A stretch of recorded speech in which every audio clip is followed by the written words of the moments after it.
Everyone can read it? No. Does anyone have any questions or comments or Can concerns? you read it for with the those of agenda? us in the back who don't have such great eyes? You would like me to read it out for you? Fast? Yeah, sure. Okay, the first one is call to order. The second one is the approval of the agenda, which I guess we're in right now. Number 3 would be introduction. Number 4, the BOD report from 12/13. 5, ratification of bylaw revision. 6, election of board of directors. 7, the audit report. 8, appointment of auditor. And then finally, closing remarks. Thank you. Are there any questions or concerns about it? So, yes? Can I just ask about the agenda? The reports that are there, where are they? The board report? And the auditor's report? Well, the auditor will explain more about his report when he gets here. We don't have a packet ready yet, but we will soon. There's been some major issues in developing that package, which we've been racing to solve, but we won't know until he arrives whether he did manage to finish it up. So we'll have to wait. As for the BOD report, at the end of this meeting, we'll post it online. Is that satisfactory? Is that good? Can I just comment that normally for the general meeting, you have a packet before the meeting, so I'm just wondering if the stuff that we don't have a chance to look at now, if we can table that for the next meeting? The outgoing board reports are simply to kind of recap what the board has been working on over the last 9 months and to kind of serve as a point of reference for the future board that will be elected today. So I'd be surprised if there was any actual contention with its contents, But the auditor's report, for example. the auditor has just completed his report, and so, It's not on our bylaws that we're obligated to publish a packet before the AGM with our board reports in it, only that we have to present them. So we're going to present them as planned. Thank you. What I would suggest is, since the auditor is coming up later, maybe those kinds of concerns may be settled at that point. So, if that's the only concern, from what I remember of Robert's Rules of Order, I need someone to propose that we accept the agenda. Does anyone second that proposal? Is anyone opposed to accepting the agenda? what's your name? Zach. Sorry, what's your last name? Soares, S-O-A-R-E-S. Is anyone opposed? So the agenda is accepted. Number 3 would be the introduction. Yeah, so this is basically our introduction, and Catherine and I are going to present our board reports now. I would suggest if anyone has comments during the presentation, raise your hand and I'll note you according to like a rough seating plan I've done here, and then I'll put you in order to comment after the presentations. That sound good? Okay. So, hello everybody. Welcome to last spring's annual general meeting. We were supposed to have our meeting last spring, but we had to postpone because, as you know, things were still a mess at CUTV at that point. And we were so busy dealing with crisis after crisis that we couldn't get caught up by our mandate by April, and then we ran out of time to inform our members, so we postponed the AGM until today. But we're going to have another one this spring, so that from then on, CUTV will be on a regular schedule of spring annual general meetings. Does that make sense? So thank you for coming. I'm going to let Catherine give you an update about what the board has been working on over the past year, and I'll finish up with what we have on our plate for the next year and some things we've got to look forward to. So this is Catherine, another board director of the board. So first we were all new on the board of directors. We've never had been on a board of director before. So we faced a lot of challenges, and we had to manage and figure out how to do things. So We needed to clarify first who was still staff and what happened after the station basically came to an halt.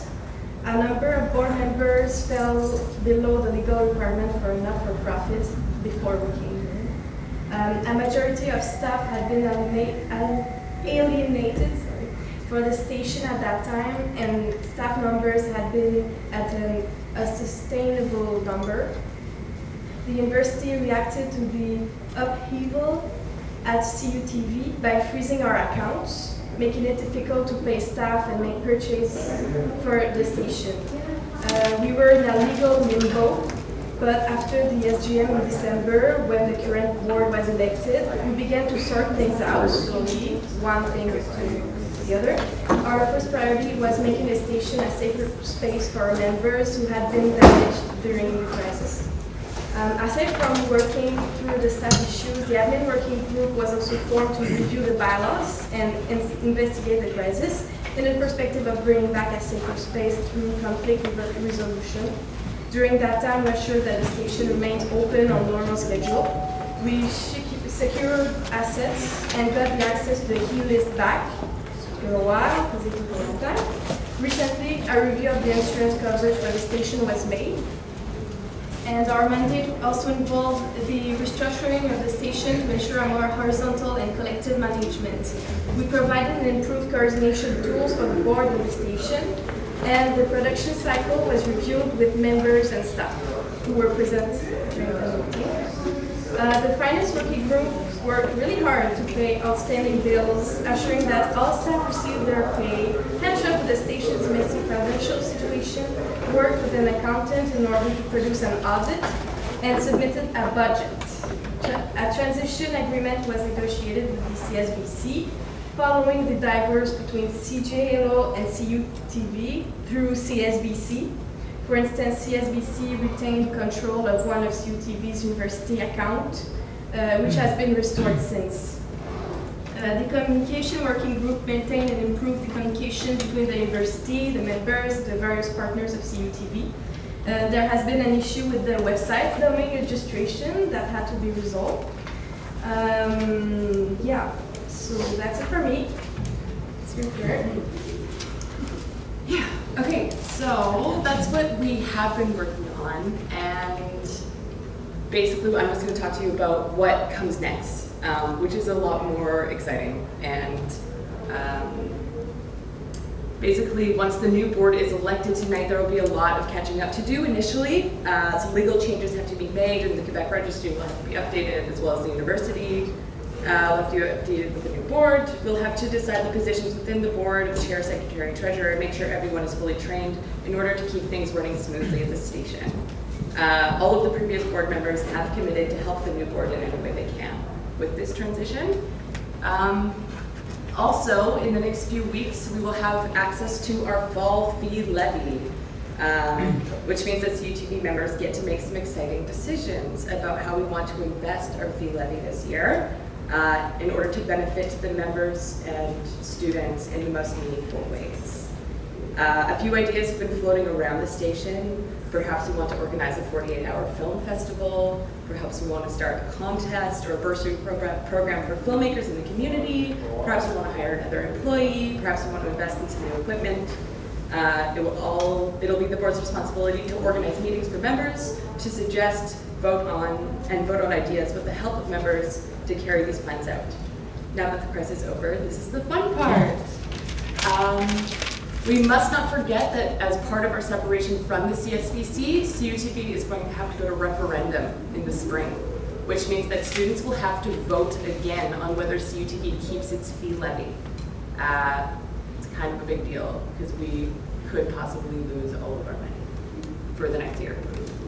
We need to step up our game as the station and start to raise our visibility again on campus so that students are aware of the awesome services that we provide. The board was going to have to organize members to campaign leading up to the referendum so that CUTV can continue to function. But the news that I am the most excited about, that should be news to all of you, is that Videotron has applied to start an English community television station in Montreal. So a couple members of the board attended a information session held by the English Language Arts Network to find out what this might mean for community groups. And it looks like there is a real possibility that we can fulfill our mandate for CUTV to get on cable perhaps as early as this spring. So that's a big, huge deal. And it means lots of opportunity, potentially funding, potentially mentoring, and possibly some restructuring at the station. So there's going to be a lot of work. But once we have a more clear idea of the options, we will discuss further with the membership about how we would all like to proceed with that. But it's part of our mandate, so it's something that we have to address. So that's the end of our board report for now. So we're going to move to the next point on the agenda. I've got one. Sorry, question. questions? What's the current financial situation for CUTV here? Are we still in the red? Because I know there was a lot of expenses before everybody else in the crash. That's why we have it. Well, the auditor's coming and he's going to make a presentation, but right now we are not in the red. Oh, that's good. We're okay. We have a question or comment in the back. I wanted to ask about the previous GA, like in a bit of your introduction, well, maybe Catherine, in your introduction, you didn't really talk about what happened at the last General Assembly, and we don't have minutes really to approve here. So in terms of the mandates that the board took on and accomplished from the last GA, if you could speak to that. They were all addressed. We used that as like a template in order to create this board report. Okay. So So I can ask specifically then, a more specific question? So one of the things that was delegated was creating a complaint system. Another thing that was delegated was doing a forensic audit of CUTV and CSPC. And the last thing that was delegated was continuing work with the bylaws that we drafted and passed at the last GA. So maybe you could speak to those three things specifically. your first point was The forensic audit of CSPC and CUTV. It was one of the mandates from the last GA. the complaints department. That was your first point. And the complaints department, yeah. So we had to figure out what was going on at the station. So we investigated that, and we needed, the station didn't have much staff at that point to make it open so that members can come and access it. So we made sure the station remained open. We addressed the issues, and for the future things that are going to happen, there are policies that are actually being in the process of there are some of them are already sorry my English. Okay, so policies like a safe space policy, and we wanted to put together. At first, we were very ambitious. We wanted a grievance committee. We wanted a safe space committee. Unfortunately, a lot of committees are dependent on member participation, and so when that kind of never really appeared consistently, we worked through other measures to ensure the safety of members, and so. It's something to be addressed in future policies. And these policies, most of them have already begun to be drafted, but because of a lack of member participation, we haven't, they're not fully drafted yet. We did intend to have a member workshop where the policies that were already drafted would be presented and worked on and changed per their concerns. However, coming up to the AGM, we kind of lost the time that would be allotted to that, and so we hope that the new board can carry on with this. Second comment was? The bylaws. So we worked with the bylaws that were drafted and adopted at the last December GA. And as you know, we made multiple call-outs for people to come and help us draft the bylaws, but there was pretty dismal attendance. And when we realized that only one person was coming out to help us draft the bylaws, we sat down within the board of directors, decided that we did not have the expertise within us nor the time in order to draft the entire bylaws by ourselves. So we hired Lex Gill and Morgan to help us with like the legal jargon, help us include everything that needed to be legally included into our bylaws.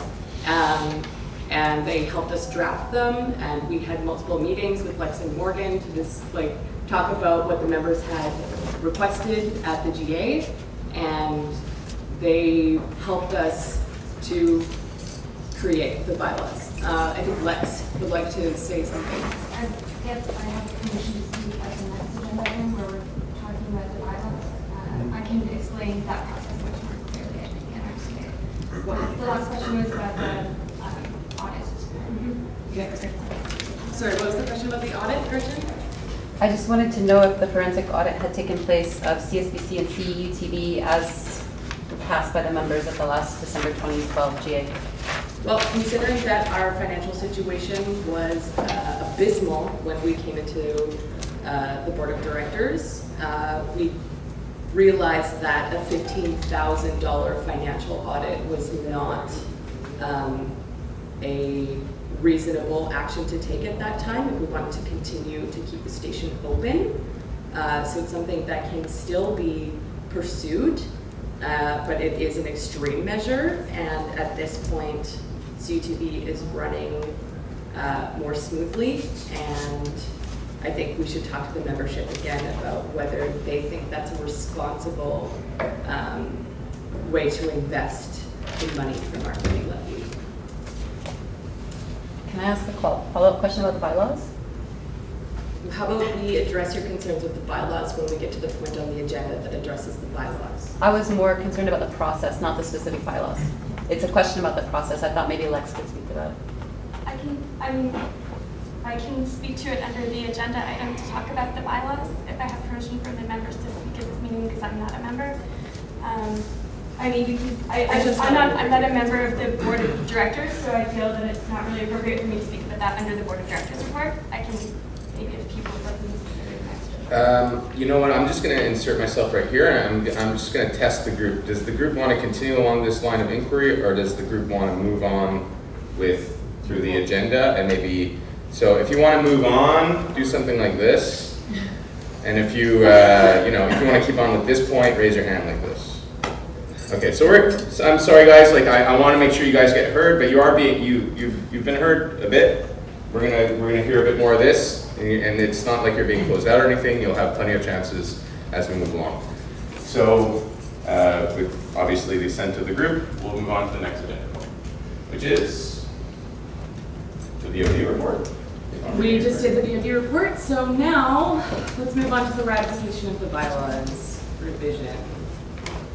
So the way that we are going to do this, and the way that this is done at annual general assemblies, is we can pass or not pass the bylaws that have been drafted. We're not going to be doing any amendments at this meeting, but we can take out certain sections of the bylaws and choose to pass or not pass those, or vote on them separately rather. So the bylaws have been sent to you all for about a month now, and they've been public for longer than that, but they were attached to the assembly announcement. So I would personally like to move to pass the bylaws as a whole. So we have a motion to pass the bylaws. Can I have a question for Lex? Yeah, we have a comment on that motion, first from Lex and then in the back. Well, actually, that motion needs a second. But I don't know if someone wants a second. Oh, I can say, yeah. I'm sorry. I'm from the school of rather hardcore Robert's rules. Unfortunately, it's not a good thing. Can I request that there's a motion that I have speaking rights? Because I'm not a member. I was And told non-members have speaking rights. Oh, do they? Okay, cool. Would people like me to present the process that we went through so that everyone is aware of at least what I know about this process, and that way we can all Can kind we of get feel a on the quick same page? read on that? People want that? Does anyone not want that? All right.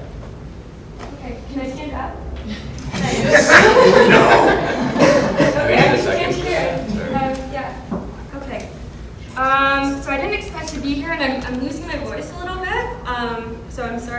that in advance. Can people at the back hear me? Is that okay? Okay, cool. I'm going to do some projecting. Okay, so my name is Lex. I recognize less and less people in the room, so it's a good thing because I've been at Concordia too long. My background at Concordia is a former member of CUTV. I am no longer. I'm the former president of the CSU 2 years ago, not this year, the year before that. I've been involved in not-for-profits and community organizing in Montreal for well over half a decade. I'm from Toronto before that.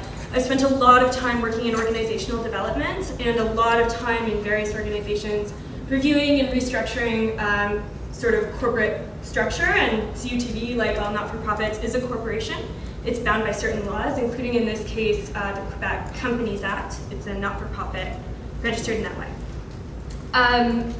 Given Morgan Pedwell, the other person who's involved in this, who cannot be here right now, is a community activist and organizer as well. She does a lot of work with youth. She's a former CSU vice president, a brilliant person and a close friend of mine. And we were jointly asked to help, given that expertise in organizational development specifically, to help the CUTV board rework and restructure their bylaws, given their mandate from the last meeting that the members had, and in reflection upon the members' needs and wishes at that moment, and how to create, basically the goal was to create legal bylaws that reflected those wishes, hopefully.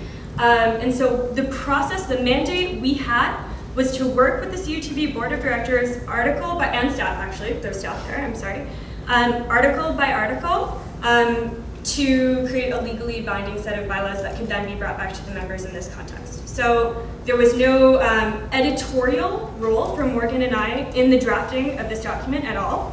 The only editorial involvement was to say, if you guys want to propose this, it's technically illegal for this reason, here's how we can work around it, right?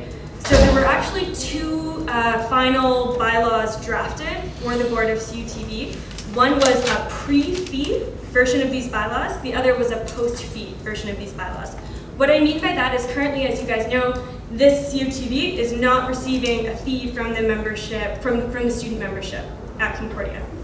The bylaws have to indicate the fee that members are paying, and at this very moment, student members are paying $0, right? So a version of the bylaws that was accurate had to be drafted to relay that in a legal way, and there was a second document drafted that would include, basically it was a template for once CUTV had a referendum in the spring to go forward, and they could just sort of plug in the numbers and they wouldn't have to deal with us anymore. So the whole idea was to create this efficient and a clear, transparent way. I'm not on the listserv, so I don't know when you guys got these bylaws. I assume you got the pre-fee version. The only difference between those and the latter is the existence of a fee amount. I'm getting a nod from the board, so that is the case. And I'm not sure if maybe we could put them up. What I should say first of all is the vast majority of these bylaws are very standard. They are like cut and paste from what you would find in soup kitchen, youth organization, television station, anything, right? So the idea is that most of the ways that not-for-profits govern themselves are remarkably similar. You have members, you have head office, you have a meeting, you have auditors, you have elections. These things are all included in the bylaws. The way this was established is by us going through article by article with the board, asking them what they believed should be the policy under each heading. So for example, we would say something like, how long should a term of a board of directors member be, right? This is the question that we have to answer in the bylaws. They would go, well, we think it should be 1 year long. And we said, okay, that sounds great. We tried to integrate conversations about accountability and transparency into this process. And I would say the only editorial remark I'm going to make here is I really believe that when we met with the board and staff, that the best interests of the station, the best interests of the members were really at the core of that process and are reflected, their vision of what the best practices of this organization are reflected in these documents. The other thing that I think is novel and important about what this process included was the addition of a bylaw, I don't know what number it is, 14 policies that allow the board of directors in between general meetings to adopt policies that help the facilitation of the station. So there's a huge issue right now from our conversations with the board where there's a lot of ambiguity about things like how equipment gets rented, or how people book a space, or who does and who doesn't facilitate workshops, or I think it was just brought up, a conflict resolution process. And so those are things that are almost like, not minutia, obviously, they're really essential to volunteers and organizers and everyone involved with the station, but you can't wait till like a once-a-year meeting to decide how equipment gets rented around here, right? Like, people gotta do their work. So there's a process in place where members or staff or the board itself can bring policies to the board for those kinds of things not already covered in the bylaws, to supplement that and help create additional structure. So for the purpose of conflict resolution, a conflict resolution policy can be adopted.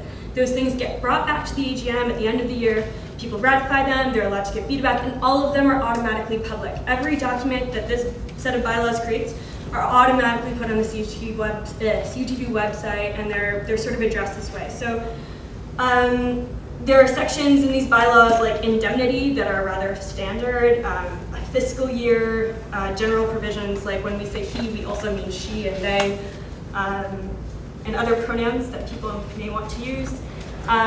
There's a section on banking, how contracts are signed, how they're approved legally. And all of these things are now in stark contrast, frankly, to some of the rules that the station was previously operating up. They're all in conformity with Quebec law.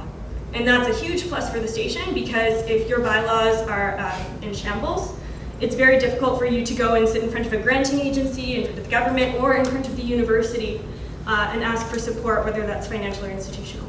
So I can answer specifics about the process by which certain decisions were made about these bylaws. But just keep in mind that the point at which Morgan and I were asked to participate in this was as facilitators of the board's decision-making process as to how these would get adopted. So we came in as facilitators and to help tease out their vision of the organization and put it into clear rules that conform with the law, not to impose our idea of what the station should be. Though again, I think everyone here really worked in absolute good faith and with the best intentions of the station. So if there are questions about the specifics of these, there are rules you don't understand. Oh, one thing I want to say also, before people jump, I'm on a lot of listservs around Concordia. I heard a bunch of specific questions before this meeting, and one of them we want to address right away. I'd like to address, I think we're talking about the same. The membership thing? Yeah. Yeah. Okay. So there was a bit of controversy, I will say, over the last 24 hours at least, about this idea of membership. And there was an idea that all undergraduate students, for example, were automatically members of CUTV in the past. The problem with this is that in the law, and this is not like the university's policies, it's not something in these bylaws or old bylaws, in Quebec law, all corporations, not-for-profit and otherwise, and for-profit corporations are called shareholders, but all corporations are required to keep an up-to-date membership list. Right? So you need to have a list at all times of who your members are. And the problem is that CUTV does not have the right to ask the university for the list of undergraduate students. No fee levy group does, at all.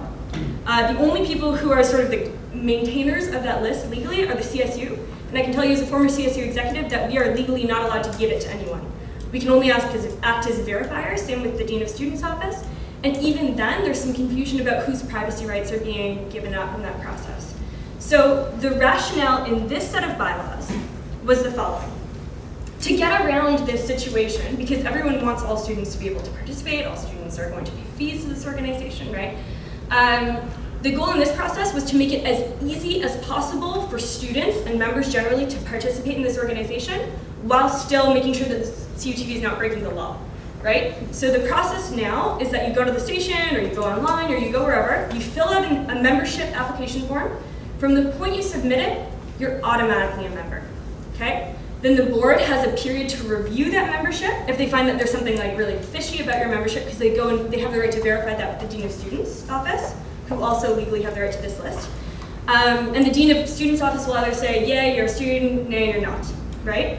So you're automatically a member for the period until that list is verified. You can participate in meetings, you can run with the board, you can do whatever, you can volunteer, right?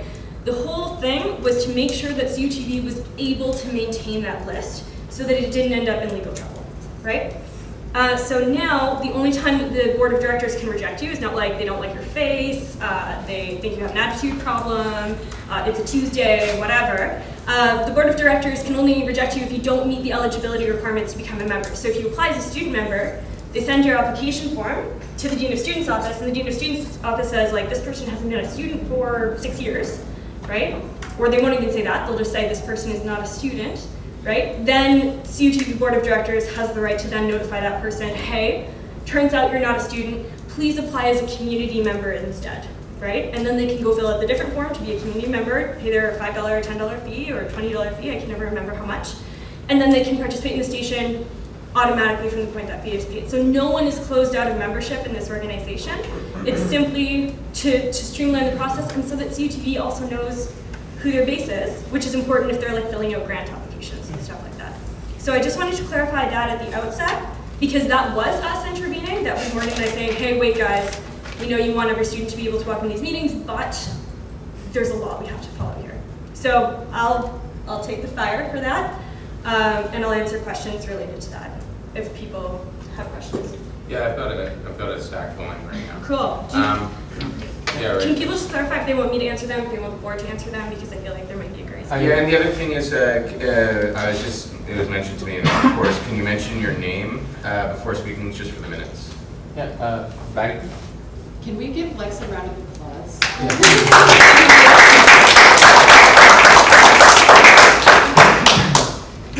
Go ahead. Yeah, so my question, well, it could be for Lex or for the board, just about the process. If a member has to bring out something about a policy or a change that's needed or anything, you were mentioning like the changes will be brought to the AGM, or could the changes happen if they're needed to be done in the month?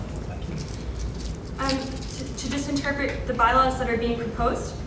We're talking about making changes to policies. Right, so there's a difference. I mean policies in regard, let's say, equipment rental, who gets to it, what's the requirements and stuff like that, anything. It could be anything about the policies. Basically. I can answer that here. So there's a section 14 called policies, and it says the board of directors may by 2/3 vote, adopt, repeal, amend, blah, blah, blah, blah, blah, policies, vote, policies.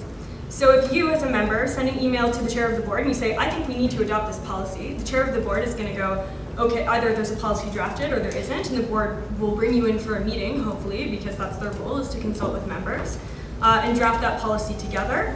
And the board has to finalize, draft it, whatever, normally in conjunction with staff as well, because if it's equipment rental, it affects them. And then by 2/3, they adopt it together. I believe, is this the auditor? This is our auditor. Stop talking. Everyone, Nerman Corrales. You gave me the wrong address. 1,500 I had a wrong address. 1,500? I think you can come have a seat up here. I will get back up there for you. Thank you. Does that mean we want to continue at this point, or did we want to skip to the portion? Let's talk skipping to the auditor. Is everyone okay with just skipping to the auditor portion? I And think then the election was supposed to be before the auditor report. It was in the agenda, but before we approved it, we mentioned that if the auditor came in before we reached that point, then we may have to move forward because his time is very limited and expensive. And so, as I recall, everyone did vote for that. Okay, is that still? is everyone still okay with that? Is there any concerns with just popping off with the auditor report right now? Any concerns? Yeah. Can we maybe, because Lex was in the middle of answering back these questions, and I don't think it's a very long answer either, anyway. I feel like that's valid. Yeah, sure. Okay, so there's a couple ways that can happen. If you want to change the bylaws, the members always have the opportunity to call a special general meeting through petition. They can just do that. You find other members who sign a petition, you automatically trigger a meeting. The board has to do it. So you guys are in control of that. If you want to change a bylaw, you make it clear in the motion to change the bylaw. That's in the process. So this entire thing was designed so that members could change rules they didn't like. If you want to change a policy, the board can adopt any policy by a 2/3 majority. You send them a draft of what you want. Hopefully they consult you in this meeting. You speak to the staff. It goes to a board meeting. They approve it by 2/3. It's in effect until the next AGM, where it's kind of ratified, basically. But things like equipment rental, it seems to me that the board and staff are almost done drafting those things. I think Fahim is actually working on a lot of those things, so if you're interested in stuff like equipment rental policy, he's probably the best person for you to talk to. But basically, yeah, there's lots of ways that the membership themselves, or whether the board likes it or not, can go and affect these changes. Does that answer your question? Or? Yeah, so people like to change to adopt the policy, basically you have to wait for the AGM.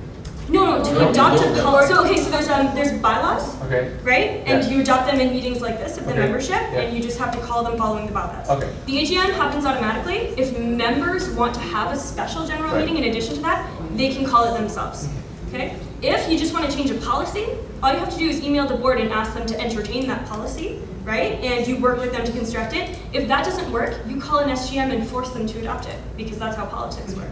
But I think that whoever takes over this board is going to have the best interest of having a functional organization, right? So, yeah. Right, so we'll go straight to the auditor's report. No, let's go with Nerman. Okay, so this is Nerman Kovas, everybody. He had a very difficult job sorting through the finances of 2012-2013 because financially, CUTV was, they had the student strikes, so we had lots of donations coming in. We divorced from the CSBC, and we all know how financially messy divorces can be.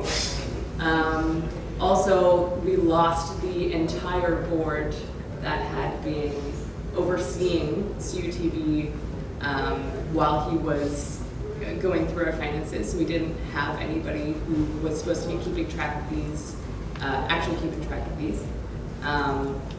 The main staff that were in charge of the finances at that time became mostly unreachable when it came to talking about finances, or anything for that matter. And Norman didn't have a lot to go on except for a big mess of receipts and checks and some missing money, and it's messy. It's really messy, and we hope that when the audit comes out for when we started as the board of directors, that it'll be a lot easier for him. So Dermot, do you want to talk about what you came up with? Yeah, first I'm sorry for my English, I'm a French guy. As she explained, I have a lot of difficulties to find the information I need for my financial statements. You know, for example, I have a lot of expenses without any justifications, no checks, no invoice, nothing. Like just cash is going out for, let's say, $17,000. I don't have anything of that. I can justify what is it. Is that an advance, an expense? What kind of expense is it? And the second thing is for the information. There's a lot of changement in your association. There's like I have a part of your information for the first half of the year and the other part for the second half, and it doesn't match with the real information I have. Like for example, deposits in the bank with reports from what is the report for the Concordia? AG10. Yeah, it doesn't match. I have absolutely to know how many income you earned this year, and where are all those expenses? Where is the money? You know, at the end of the year, I have the money in the account, but it's not enough. We're missing, and that's why presently I'm working hard with Emily, Julianne, and Fahim. They help me a lot, but still they're unable to answer on every questions I have. I don't know if, honestly I'm working on it since 3 weeks, and I'm trying to get out something, something reasonable, something will be complete but not justified for each expense, each dollar, And that's why I'm working hard on it. I'm trying to do my best, as I explained to Emily. I'm trying to pass by another way, which is contact directly, let's say Novanet, which is your, which live stream. yeah, you have. I contact them directly and I ask to them all payment to them, and to justify a part of the information I have in the financial statements.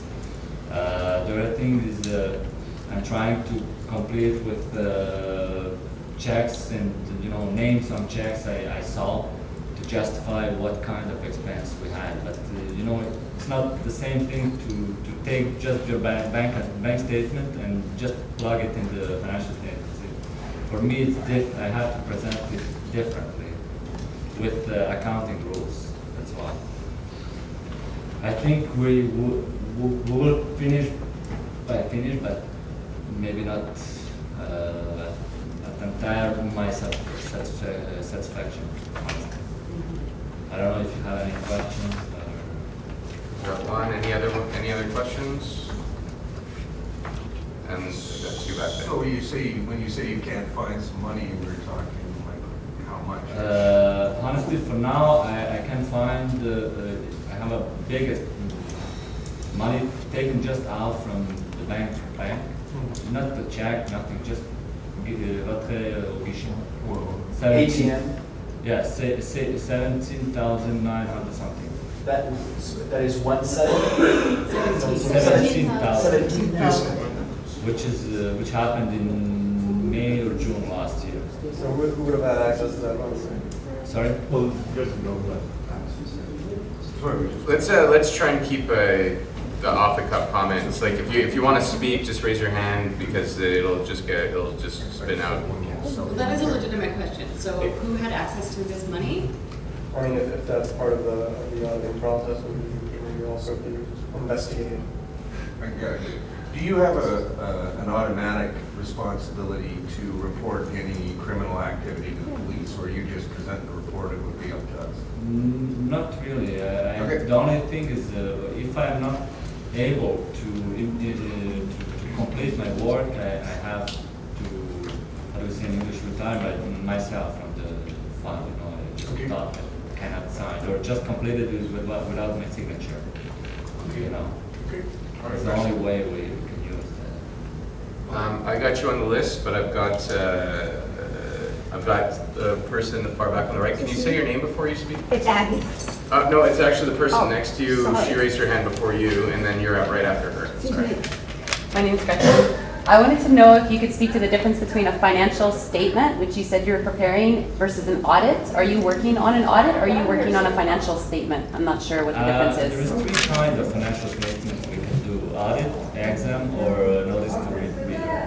Audit is very long, very expensive, and we need more explanation, more proofs of what I'm signing. Audit, definitely audit is not possible because I'm missing too much documents. And the exams is the same thing. I need more documents than I have presently to sign it as an exam. It's a kind of insurance I'm signing for your financial statements. When I sign like an audit, I made a lot of work, I covered a lot of job, and I'm very sure of my numbers, But here I can't be sure of my numbers, so I'm missing too much information to certify to you everything is correct, 100%. Okay, so then I have you, and then you, and anyone else want to speak to this? Okay, I got you as well. Thank you. I'm a non-voting member, so I just want people to know I'm here because I'm president of the board of the Center for Gender Advocacy. Excuse me, my voice. I just want people to know I'm a non-voting member. I'm a community interest person as president of the Center for Gender Advocacy Board. That's why I'm- Fantastic. Can you state your name just for the minutes? It's Abby, A-B-B-Y. Okay. Do you need a last name? No. I Okay. can give it to you. I'm transparent. My question is, it's rather shocking, I think, to all of us to have heard about that, almost $18,000 that sort of just seems to have evaporated. My question is, one is, when was that discovered? And two, if there's no attribution of who, plural or singular, has accounting for that $18,000. Is that not just automatically by this group forgetting the auditor person or the financial person reportable to the police? I mean, I'm not one to call in the cops, as people who know me know, but if there's a missing money of $18,000, it would seem to me it is worthy of investigation by the forces that be. I'm trying presently to investigate, to check what is it, where is the money. Maybe it's just like an expense without any justification, you know. The money is going out, maybe there is an explanation for it, but presently I don't have it. I can't conclude it's a criminal act, you know. Can I say a follow-up just for clarification? Does that show up in books that you have as a single debit to the account that was CUTV's? Or does it show up as an accumulated sum of multiple withdrawals of something? In this case, it's a single operation, 17,900. Yeah, as I say, I'm not certain whether it's your responsibility to report it or the board's. Excuse me. But thank you for that clarification. Thank you, Abby. Are you on the list? Next is right here, to make sure. Yeah, I guess my only question is... Oh, could you just say your name, please? It's Howard. And how do we prevent this in the future? Can you make recommendations about this, or is that your job? It's a good question. Usually when we do an exam or audit, we make a recommendation. But in my case, I'll definitely make recommendations with the notice of to readers. You have to install controls in the association. The people who is working with your accounting, your money, you know. So normally, I'll probably give them the recommendations. Like it's not the same person who has access to the money. It's not the same person who is paying. You know, you have to separate your tasks. One person is responsible for the money coming in, and the other one is responsible for the money, or two persons responsible to sign the authorization for the money going out. Like that, you prevent expenses which are not approved, or you know, that's one kind of prevention you can do. But I'll give them at the end of my work. I'll give them recommendations, and they can apply or not. Yeah. I've got about 5 people on the stack now. Maggie? Okay. My question is, I mean, I don't know if it's targeted to you or to the board in general. If in upcoming years, this year is coming, is there going to be any audits, like regular, because now we're mostly more in control? And also, if the statement is going to be available for the public, because we're not for profit, are we going to be able to see it? The answer to both of those is yes. We are obligated to do a financial statement every single year. And yes, as soon as this is ready, it becomes public. And for the next year, it could be an exam. You know, more. It's as I said, it's a different kind of financial statement, but with more insurance than this one. Okay, for the next year, you can do it as an exam or an audit.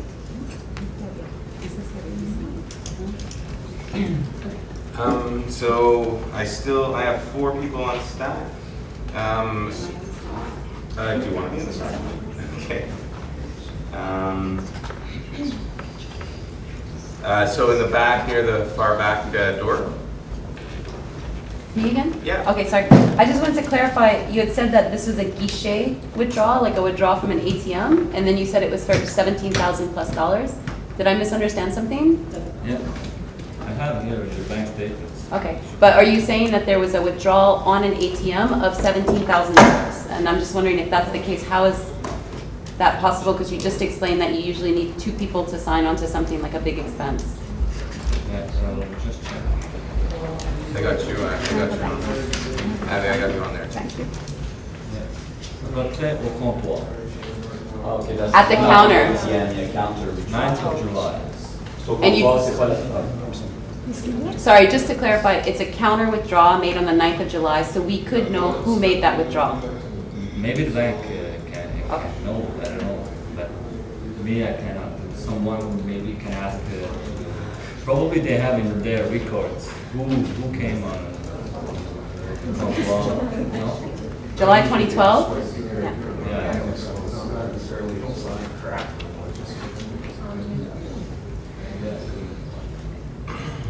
Okay, I have got, Yeah. you're on the list. I just sort of speaking what's going on in the room, just a couple things. I know somebody was concerned about how we can stop this from happening in the future, and one of the things I know a bunch of people work on, especially Julie's involved into making it so that there's many levels of documentation when things happen. So like we have all our receipts are now organized chronologically already in the binder, which is amazing. And you know, like little touches like that make it a lot easier to see what's happening with the money. Also, the policies will be able to help solve that. And the other thing is, I mean, it's very concerning that this money is gone. But at the same time, he's not done investigating, and like, I mean, there's a ton of different things we can do, like go to the police, check with the bank to see who did it and all that. But this is not something that's going to happen tonight. I'm relatively certain we're going to wait at least until we have the report finished and make sure that it isn't hiding somewhere, and then pursue all those other things. All right, I'm just going to mention, as your facilitator, I'm not involved with CUTV at all. Never have been. I'm a super fan, though. So I don't know much about this, but this is obviously very dramatic. It sounds dramatic to me.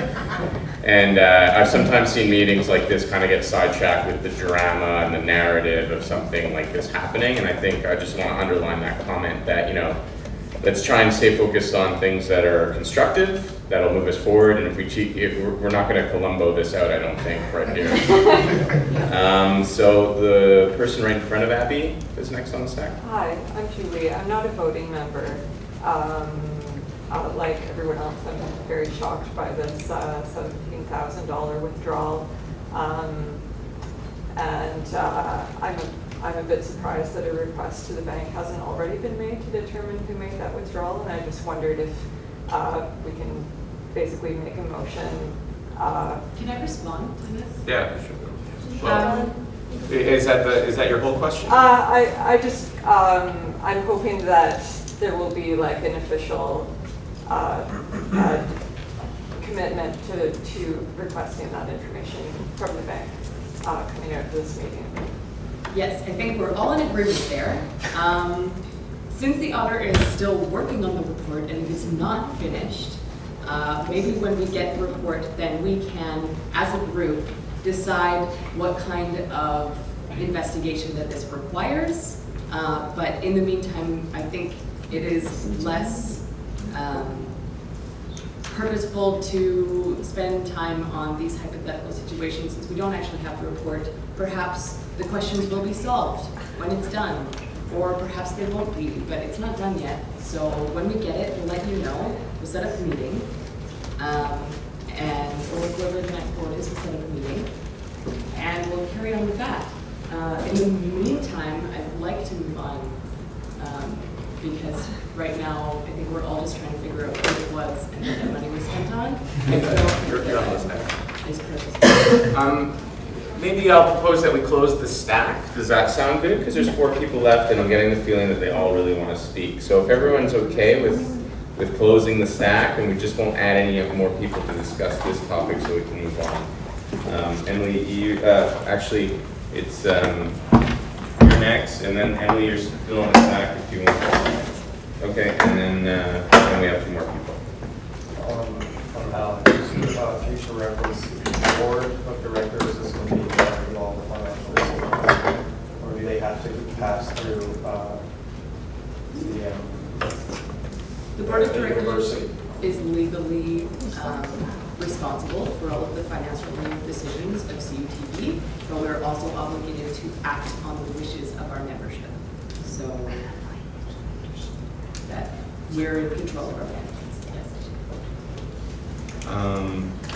So Emily's off. Actually, my opinions have already been stated. Okay. Sort of like not Colombo this situation. Okay. So to finish this off is Abby in the back. Yeah, Our auditor wanted to slip in a comment, so maybe what he says will address something that you. I'm sorry, just maybe again, do not conclude it's a criminal act, because we're just working, presently we're working on it to find what is it, just to justify it. It's a lot of work, a lot of investigation, but do not conclude immediately it's an act, a criminal act. As everybody is saying, we're not Colombian, we cannot conclude it's a criminal act. Maybe it's just an invoice we're missing for, and at the end, we call, you call the police, you made everything, but at the end, it's just an invoice for 17,000. We just forgot, or I don't know. That's why it's really risky to conclude it's a criminal act. That before we complete the work, everyone try to find what is it. If at the end we don't know, you decide what to do. But honestly, since I have billions papers with Excel, it's a lot of easier, more easier than before. He's doing as absolutely needed, like who was paid, what check, what date, where, and all invoices here. He gave me all invoices, but what's happened before, I don't know what's happened exactly in your organization, honestly. But there is like a startup is very poor, and the rest of the year is correct. I don't know what's happened at the beginning, but at the beginning last year, it's really poor as the accounting, for me. Okay, Abby? I'm trying to think forward, and all I would suggest is whoever is the new board who is elected, that it be, whether it's written or unwritten policy, but an absolute obligation of the board is to have a financial statement presented at every board meeting, and at least once a month, which is the practice at every board I've ever been on, and I've probably been on boards since before many of your parents were born. The board has financial fiduciary responsibilities by the corporate laws of this province for the finances of an organization.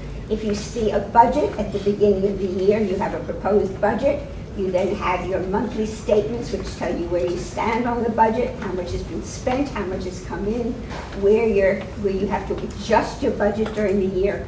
But the board, as boring as it sounds to most people, and I agree, I was one of the first to be most bored about looking at financial statements. They can be reader-friendly, they can be student-friendly. If anybody needs to know how to do it, you can. I mean, this is sort of a conflict of interest because Julie is the one who does it mostly at the Center for Gender Advocacy.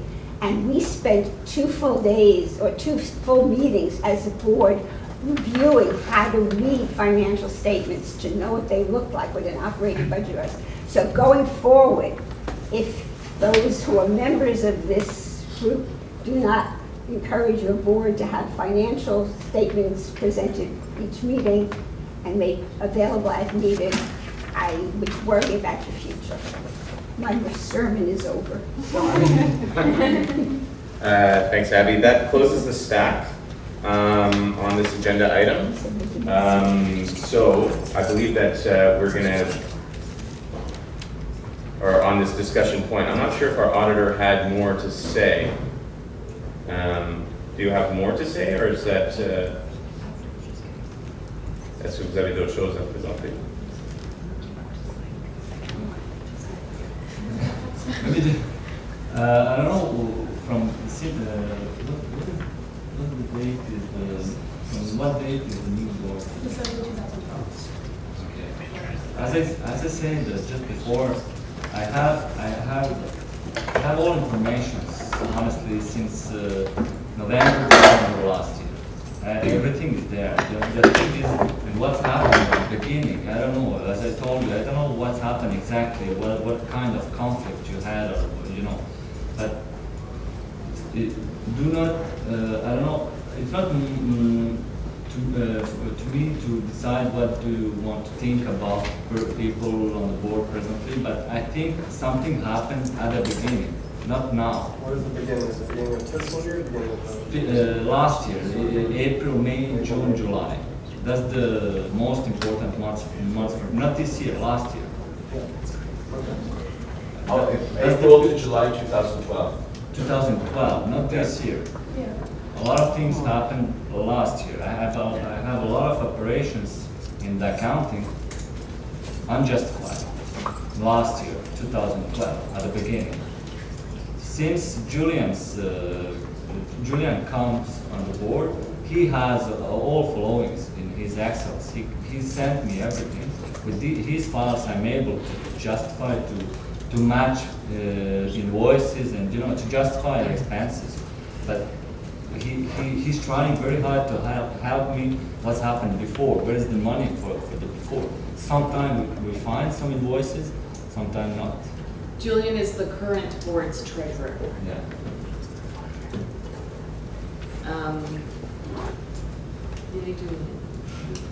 Okay, so as soon as we get that final report, then we will make it public to the members, and depending on whether these contentious issues are addressed within the report, then we will have to have a public meeting to present it. Either way, we're going to have a public meeting to present it, so that will happen when we get it. Are we okay to move on? Yeah, does this close the auditor's report section of the agenda? Is it possible to call the agenda back up? Yeah. Okay, thank you, Norman. Can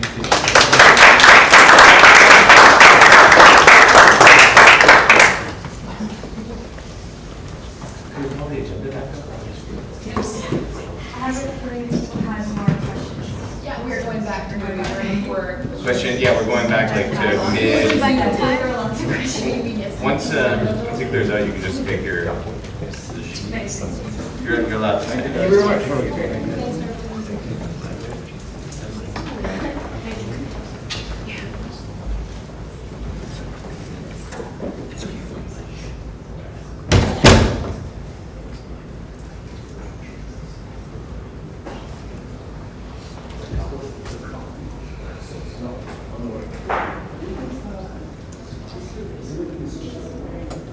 So, to bring us back where we were, Lex was talking to us about bylaws. So I guess we don't need the, well, you can flip over to whatever bylaw is necessary at any time to help with that.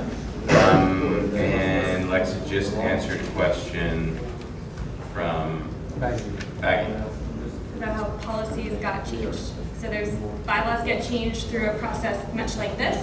Well, first they get approved by the board, and then they come to a process like this. If the board doesn't want to do them, members can call a special general meeting, put them forward in that process, get ratified in the AGM. Policies, on the other hand, just need 2/3 approval by the board. They can come through member involvement, they can come through staff, they can come through committees.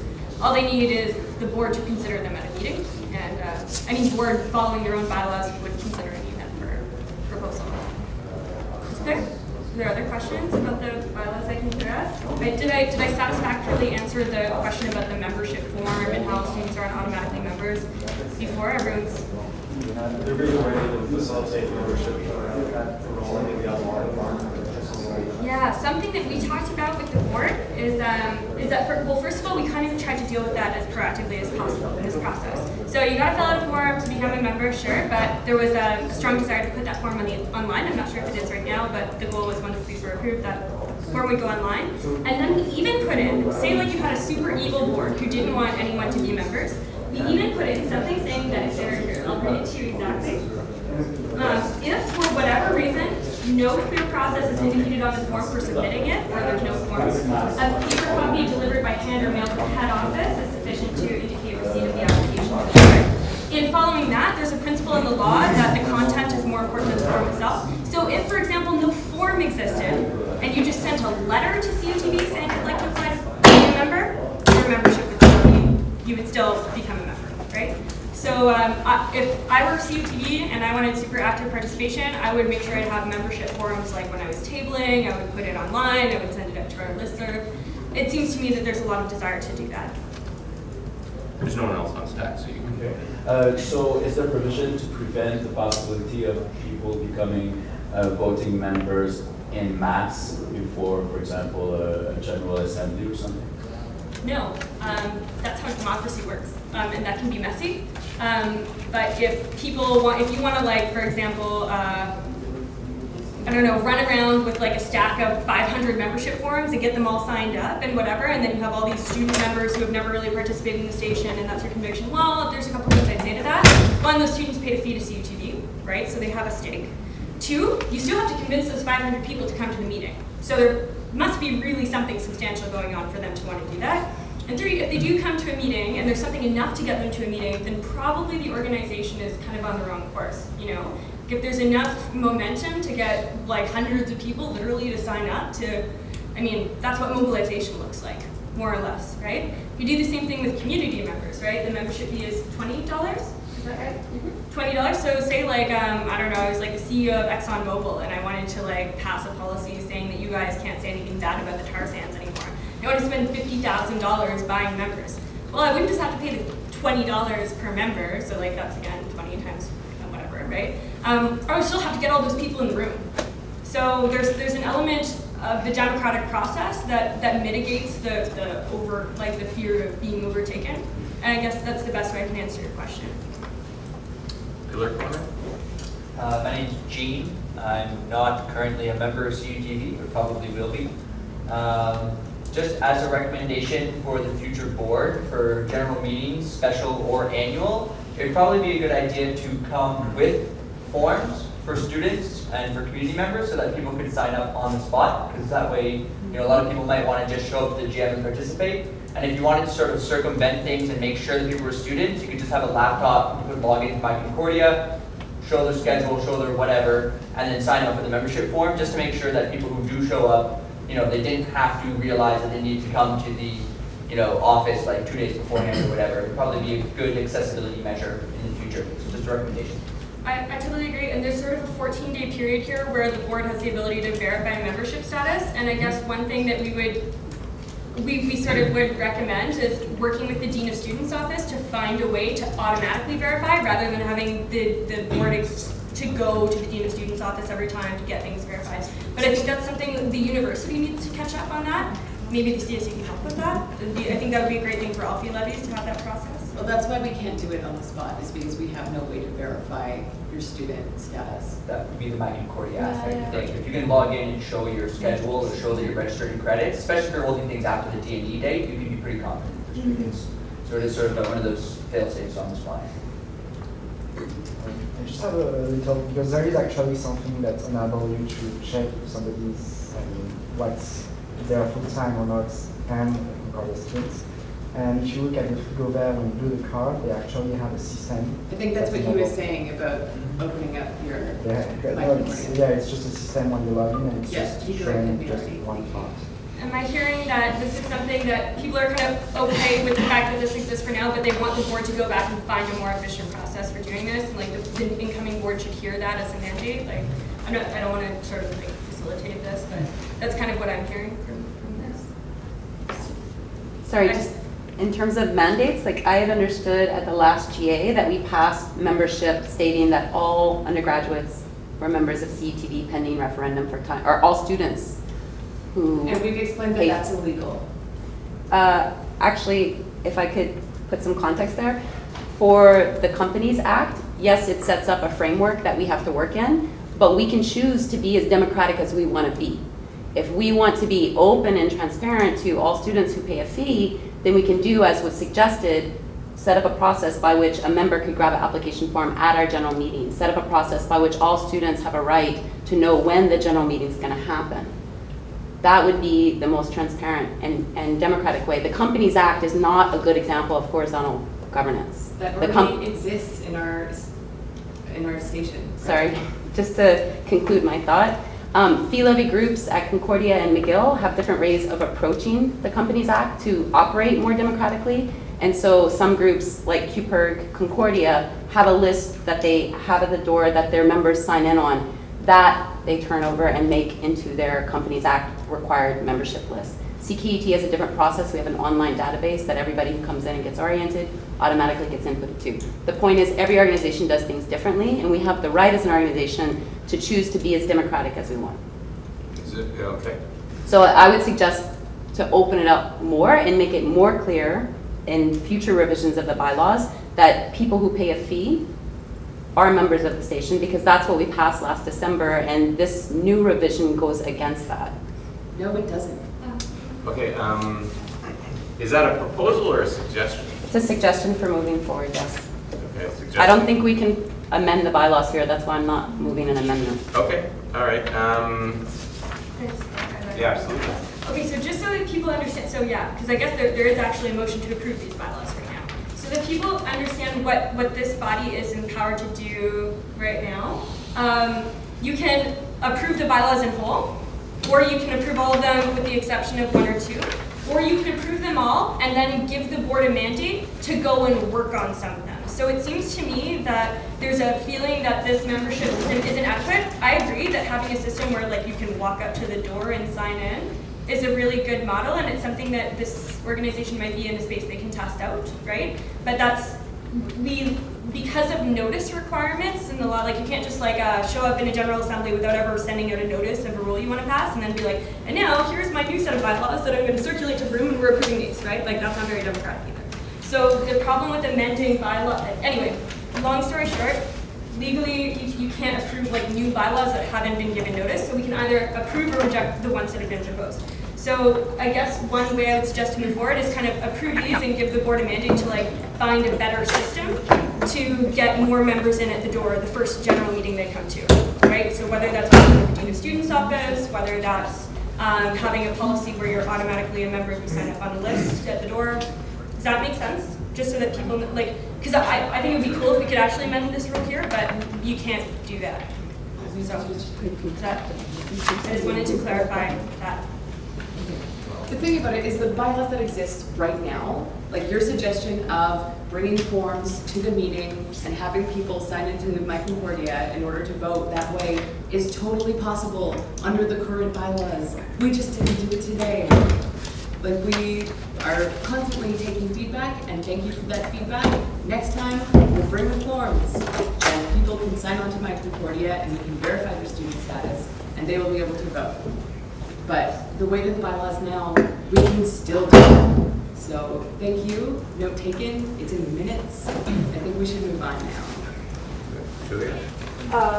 So if I'm understanding correctly, as the bylaws currently stand, not the proposed ones, all students are members currently, is that right? Or no, the current bylaws are in effect. These are the ones that we are getting ratified by the group today. Okay. I mean, I guess another suggestion that I would have would be that proposed bylaw changes and things like that be posted on the website. They have been for months now. I couldn't find them. They're posted. You have to like click through 4 pages to get to them. It just make it more evident. Maybe it would be a suggestion for best practices. Okay, thank you. Another comment? Yeah. If we're going to flag sections, in addition to membership being a problematic section of the proposed or adopted to be ratified bylaws, I think the other section is composition of the board of directors. It's also dramatically different than what we passed in December 2012. The provisional board that we approved at that time was half campus, half community, and the proposed and soon to be ratified composition for today that we're looking at is 4 student members and 3 community members, and also the employee is now a non-voting member, whereas in December the employee was a voting member. So there's been a lot of changes since the last GA, and I'm just wondering, again, in terms of horizontalism, which it's been mentioned twice today, these revisions were with the goal of creating more horizontal structures at the station. This composition doesn't seem very horizontal. It also doesn't match the mandate given at the last GA. So the process that the board went through in order to come to those numbers, from my recollection of the meeting we facilitated, was the following. First, vis-a-vis the employee member, the employee representative to the board, there was a strong feeling from everyone involved that the employee should have a strong voice at the table and people should be able to participate directly, and that also that the employee should democratically be able to resolve who that person is, which would be confined in a policy, right? The problem is that there's a lot of curious legal issues around having a staff member on your board of directors, because the buck stops at the board of directors in terms of hiring, firing, and disciplinary measures. When you're a member of a board of directors, you have rights to all documents of an organization and the right to participate in all decision-making processes, point blank. Even if you're in a conflict of interest, it's your responsibility to recuse yourself. Like, the board can't vote to take away your vote, if that makes sense. So there was an issue insofar as the board dealing with human resources issues would put everyone in a very uncomfortable kind of situation if that staff person had a vote. The staff person who participated in that meeting was completely comfortable with being a non-voting member of the board. And you'll notice that the employee representative in the board of directors description continues to have all the rights and speaking rights and access to board documentation and notice of meetings as a regular board member. The only exclusion is that they are not allowed to participate in conversations directly related to hiring, firing, and disciplinary measures. So we tried to maintain their role as much as possible, and I think that the staff agreed that this was an appropriate way to include their input in the station. And I'm just relaying what I remember from that meeting. If I'm wrong at any point, like people tell me to screw off, we're here as facilitators, right? The distinction between 4 student members and 3 community members largely arose out of the problem that board decisions are made normally by majority. If you have a board that is designed to have 4 and 4 from 2 different groups, or even an even number generally, you're going to end up in a position where decisions get stalled because there are ties. And normally, unless there's a rule preceding it, then the chairperson has the right to vote. So then there would be a sort of built-in power struggle in the organization about who gets to be the chair.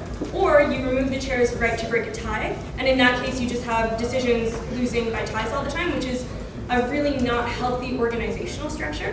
So you need some way to implement tie breaking, and this was a long conversation at the board, and there was a decision that the board felt that because the majority, and this is, again, board, tell me to shut up if I'm wrong, but there was a feeling that because the majority of the funding for the station came from student members, that they should have a marginal majority on the board, but not a 2/3 majority on the board.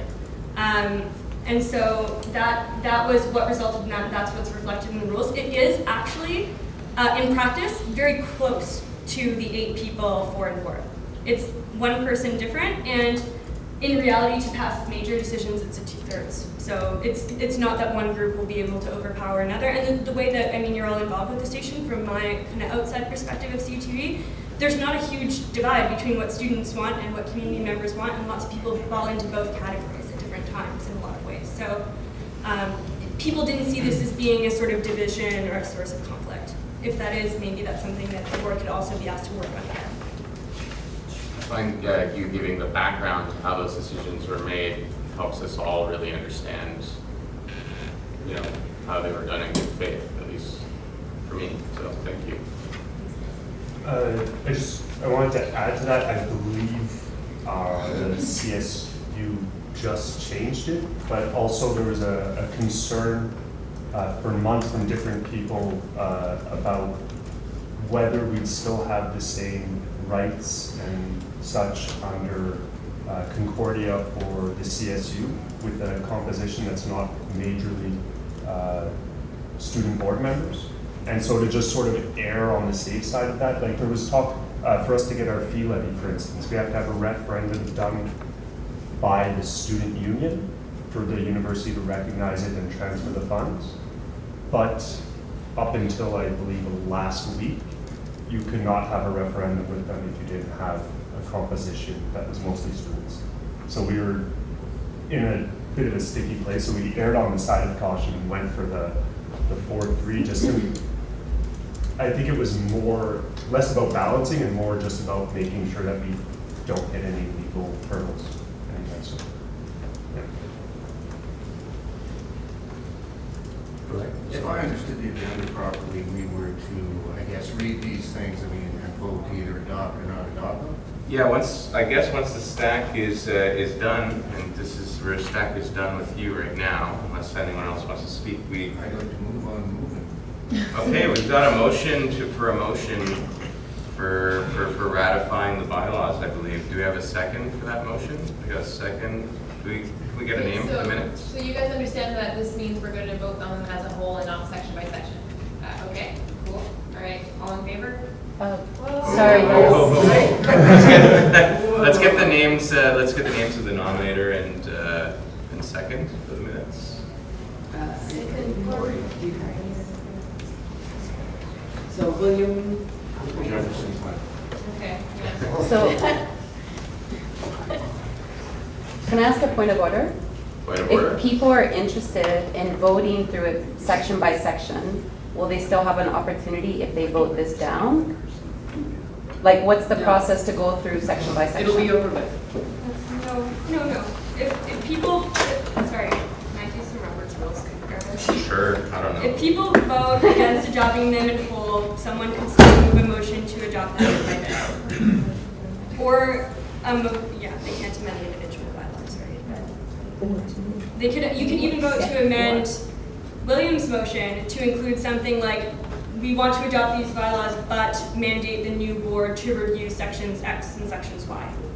So maybe there's a motion to amend that could be a healthy way forward if there's dissent. And I just want to mention again that it was mentioned that any supplementary rule or like a better rule or improvement that you like, you could still potentially vote for this, but then compose up a better rule and then send it to the board, and then they could approve that by 2/3. If this is a healthy organization, that kind of stuff should be happening copacetically all the time, I would hope. Gretchen? I was going to motion to amend, and depending on how the room feels, either we can motion to go through section by section, or we can motion with a couple recommendations to go to the board, because I'm hearing recommendations from other people. I know they've been minuted, but are we officially sending that to the board back for a vote or not? That's what I'm a little Sending back to the board. The comments that have already been stated, like there was a couple comments in the room saying, well, I would recommend, or I think we should consider, with regard to future changes coming to these bylaws. So I'm wondering, is So that the thing stuff, that do we need to put that, sorry, just to finish the question, do we need to put that stuff now into a motion form and say, we motion that the board consider these things? Or has that already been minuted and that will be considered? I don't think it should necessarily be a motion to ask people to consider things. I mean, just ask them to consider it, and I'm sure they will.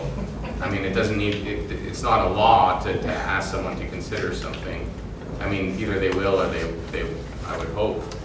But I'd just like to underline what I mentioned before, like, if there's a specific rule that you'd like to see changed, even if you do ratify these rules, you can still write up the version of the rule that you think is better, and if you work with the board, they'll approve it. No? Well, point of information, I was working with the board up until May when I left for the field to revise the bylaws, and then when I was away, that's when the whole new bylaws got commissioned out to somebody else. So in terms of... We didn't get commissioned out, we wrote them together, Lex and Morgan. But I wasn't involved as being on the bylaw committee. Like the committee was disbanded. So in terms of future working, that's why you saw the smile of irony when you said that. But I don't mind acting in good faith. Like I can point to the sections now and say these are sections that I think are points of concern, and people can move forward however they want. And if you want my participation, by all means, I've put it out there again and again. I'm willing to sit on a bylaw committee. It was just disbanded while I was away. Okay, so the motion we have on the table is for ratifying the bylaws as a whole. Okay. Now we have someone proposing an amendment that we go through them one by one. Or just state the concerns. Like have it official that, hey, within this motion of approval, these are what our concerns are. If we don't want to go through them one by one, I know people are getting tired of being in the tiny room. Okay, because now you're saying your it's a motion of amendment. Your motion for amendment is to do something or something else. No, okay. Sorry, just to clarify. My motion of amendment is not to go through one by one. My motion of amendment is to say we approve, we ratify these bylaws with these recommendations. and that we do a go-around right now of some sections we want to highlight for the board to consider revising. I've heard membership come up again and again. I raised up board composition. There's one other section I'd like to point to. If we could just have that included in the motion so that it's official. You want to have it included in the motion? If people vote in favor of this, that the motion would actually include sections of concern. Like be it resolved, we approve these bylaws as, you know, and the board, be it further resolved, the board give attention to these concerns based on the GA minutes. Let me just ask a quick question. Does anyone else share these kinds of concerns in the room? Anyone? So it sounds, from what I'm gathering from the room, the feeling I'm getting from the room is that these concerns are yours. Okay. So what I would propose is that you write them out. Sure. And then submit them. I hear there's a listserv. You could email it to, you could send it to the board, you could pass it around and get those concerns looked at, because all these kinds of documents, from what I'm gathering, are kind of like living documents. You guys can change them later. You can hold special assemblies, you can ask the board. So, because I'm getting a lot of feeling here like people want to move through this. So I just kind of want to respect their desires. So does anyone feel the need to speak before we proceed to the vote? Yeah, just one process kind of issue. You said that the bylaws are living documents, and they are, but they're also extremely serious documents, and changing bylaws is a non-trivial activity. Changing a bylaw requires serious attention from the board on matters that have been flagged, and then they have to come back to an AGM with proper notice to everybody to see them. Since, from what I've been hearing as an observer, what was already decided in December 2012 is already being rewritten now in September 2013, 9 months later. Okay, no one's could have baby.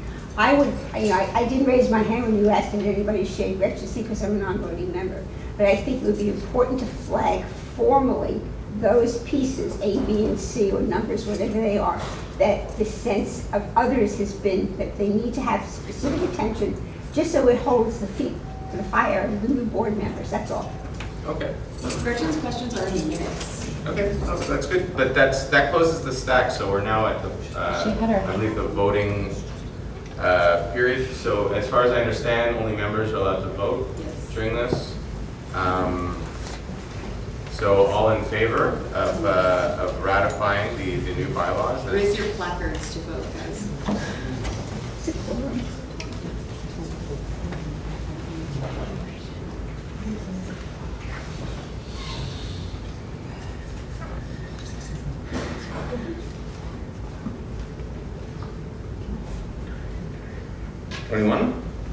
All opposed?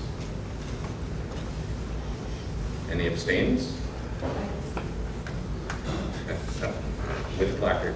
So that's 21 for, 0 against, and 1 abstain. Can I just say thank you? This is a really tough, interesting, challenging job for Morgan and I think it's really an awesome sign that the station is moving forward, that you now have legal, functioning documents that may not be perfect, but are a compromise between a lot of things. And I think that the board worked really, really, really hard to make this happen, so thanks to them as well. It seems like when I remember CUTV a year ago, you guys are in a much better place now. And so thanks for having the patience to all get through this with members. Yeah. Cool. I'm going to go have a beer.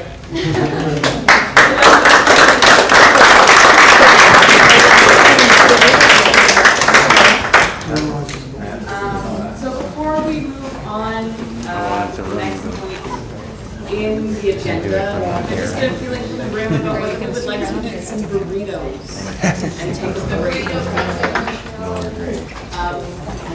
How would it be? Thanks, guys. Have a good night. Yeah? Winkles for burritos.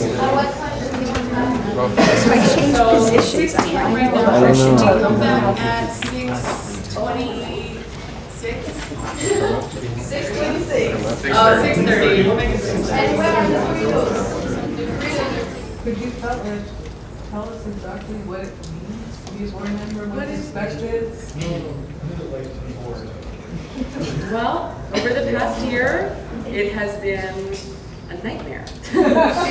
But it won't be for the future board. In fact, we're all jealous of the future board. for how much fun it could potentially be. Because things are a little bit more stable, we've got a little money coming in soon, there's some interesting opportunities to maybe get on cable, there's lots of interesting, exciting work to be done. As far as the responsibilities that are necessary for the board to conduct on behalf of membership, there is a monthly meeting that you're required to hold and advise members ahead of time. Often we separate into working groups when certain tasks need to be completed. So on top of that one obligatory monthly meeting that the board members have to have, there's usually either by Gmail chat or in person, like a few other meetings throughout the month, just to deal with specific issues like planning an AGM or planning a town hall to talk about policy ratification or planning a party or all the things you need to plan. So once the new board is assembled, you guys would talk about who would best fill out different roles. So for chair, secretary, treasurer, things like that. And then on top of that, you can also decide to separate yourselves into different working groups like administration, communication, and finances so that the treasurer has aid as well as the different officers. And so those meetings can happen, bi-weekly or at whatever range you feel necessary according to what's happening at the station. And those positions within the board will be decided by the board later after you're elected. And other than that, it's a few basic responsibilities, right, as highlighted in our bylaws. So it was explained and touched on earlier as well that there is a financial statement, not audit, that must be performed every year. So there are certain, obligations of that sort that are to be done annually, and they're all outlined in the bylaws. They're very easy to follow. And as well as for the new board, it'll be a lot easier than it was for us because you do have us present to help you in the transition as well as kind of guide you into where to let off, basically, instead of kind of in the murkiness of disinformation that we were found in. If you really want more information, then we can go through all of the bylaws that apply to the board of directors. I'm seeing some heads shaking. No? Is anybody interested in doing that, or? Is it long? Yeah. How much time would it take? Like How much time? pages. If it takes 10 minutes or 5 minutes, it works. Yeah, I can read through it. But maybe, I don't know, It's not that long. quickly. Does everyone want to, well, Okay. is there a general desire to do that? Is there a general desire to do it like a 5 minutes overcap? Do this if you're like for it? 5 minutes? Yeah, 5 minutes. 5 minutes? Yeah. I will Twinklies, try to any read stinkies? as fast as I can. Twinklies are yes, stinkies are no. All right, so we'll try to keep it 5 minutes. Okay. So, a board consisting of 7 directors that follow shall manage the affairs of CUTV. 4 student members elected by the student members at the annual general meeting. 3 community members elected by the community members at the annual general meeting. 1 employee representative as democratically determined by the employees of CUTV shall be a non-voting participant in meetings of the board of directors. Let's explain why that is. And may move to second motions but cannot, may move and second motions but cannot vote. The employee representative cannot participate in board discussions or deliberations directly pertaining to issues of human resources or the hiring or dismissal of employees of CUTV, which is self-explanatory. The quorum of the meetings of the board of directors shall be a majority of the directors, which, for greater clarity, shall include the non-voting employee representative. The directors are elected to be members of each relevant class of the membership at the annual general meeting or at a special general meeting called for such purpose. The term of office is 1 year, so this time we're going to have an AGM again in April, so your term is short. So maybe that makes it more appealing to some of you because you can just try it out, and then if you don't like it, then you can not run again in April. Directors are elected. Directors may request a leave of absence for a maximum period of 1 month, during which they will not count towards the total number of directors in the calculation of quorum meetings or meetings of the board of directors. Directors do not receive any remuneration for holding such office, but shall be reimbursed for all reasonable expenses carried out in fulfillment of their duties as directors. Officers. The board shall delegate up to 3 officers. And I'm going to skip this part because it's going to be decided by the board. And it's just the chairperson, secretary, a treasurer, and their responsibilities on the board. Vacancies. This is legal stuff. Basically, if a person who is on the board becomes bankrupt, resigns, or are declared legally incompetent. By a doctor, not. Yeah, that doesn't mean, that doesn't mean you're more. That way originally. It's in front of the law. Yes. Law things. Powers and delegation of powers. The board of directors may exercise all such powers of CUTV and do all such lawful acts as are not by statute, letters patent, supplementary letters patent, or bylaws of the CUTV, directed or required to be exercised solely by the members in a general meeting. You are responsible for everything, basically. And you have the power to make decisions as a board of directors. Meetings of the board of directors. These are just rules regarding like how we call meetings. It's not necessary. Committees of the board. So sometimes when things need to be done, we make a committee out of the people on board of directors and members of CUTV, and we do those things. Removal from office. Members of the board may be removed in one of 3 ways. By reason of absence. So if you don't show up to a bunch of board meetings, then you are no longer considered to be a board member. I believe it's 3 consecutive meetings. Yeah.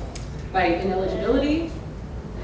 So if you ran for a student position and you were lying about being a student, then you can't be a student representative on the board. But if you graduate, you can still be on the board until your term is up. By the members. So if the members all wrangle together and decide they have to remove the board of directors for some reason, then they can call a special general meeting. And with all the proper notice, they can remove you. That's it. Okay. So, Any questions? Yeah. We can only put names of people who are here, obviously.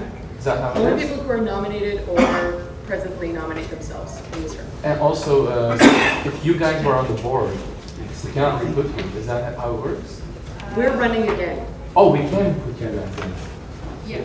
If you want to nominate us, you can. So what's the part that says you can only be on the board for 1 year? I just want to understand. That's just the term. Once you're elected, you get to serve on the board for 1 year, but you can run again. Oh, okay. It's not automatically, you don't automatically are elected. It gives the length of the term, but there's no term limits. So you can have multiple terms. Like the President of the US has a 2-term limit. What I'm gathering here is there's no term limit. I mean, I But you personally have a fully term of encourage 1 year. new people to come in. Yes. It's your station. I would mention that in the organizations that I've seen that have worked, they've always had an inflow of new people while maintaining people on the board at the same time, right? When you have a clean slate, it's obvious that, you know, people don't know where you keep the salt and stuff, and it's hard. And I don't want to say this to pump up my position, but it was really, really hard for the current board because there was no older board members from the year before, so we had to start everything from scratch. Just to know. So if everybody's ready for nominations, maybe it would be helpful if everyone could raise their placard just one more time so that we can see who's a student and who's a committee member. That would help us know who we can nominate, right? Cool. Everybody look around. Pen? Yeah. Which ones represent the students? Yeah. The blue students pay your All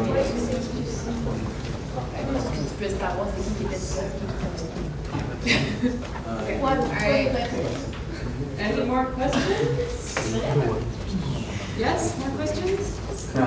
No, you're just waving your, okay. Okay, is there anybody here who is interested in running for the board? Okay, so let's take down everybody's names and in turn we will stand up and sell ourselves for a maximum of 2 minutes. Okay, my heels. Such a relief. So keep your placards up for now. Are you gonna write down these names? Yes, I'm doing it. So, William Ray. William, better watch it, I gotta stop watching it on you.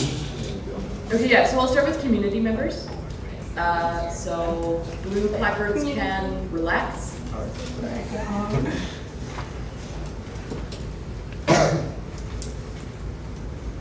So you want each person to stand up and talk for 2 minutes? Max. But we'll just take down everybody's names and then we'll go for a turn. And try to. I got it. Sorry, I'm totally blanking on your name right now. Me? Yes, Oh, you. Brian. Brian, thank you. What's your last name? Man. Man, all right, thank you. I know.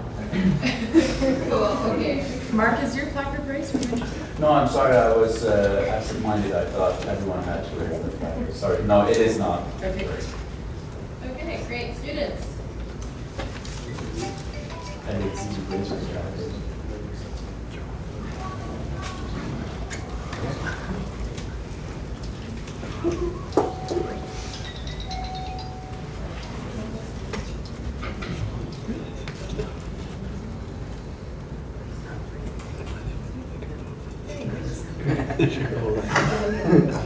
Sorry, what's your name? Antoine. I'm sorry? Antoine Marin. Fit. Thank you. Okay, then Cal.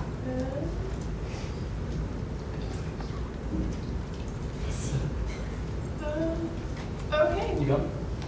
You too? Yes, you. Me? Okay, Yeah, yes. yeah, me. Sorry, remind me your name? Franco. Franco. Okay, thank you. Okay, so we have a student majority. That's a good sign. Do we have anybody who'd like to make nominations for those people? I think you missed one. Oh, did I miss one? Oh, no, I got you. I just, I didn't have to ask your name. That's all. I got you.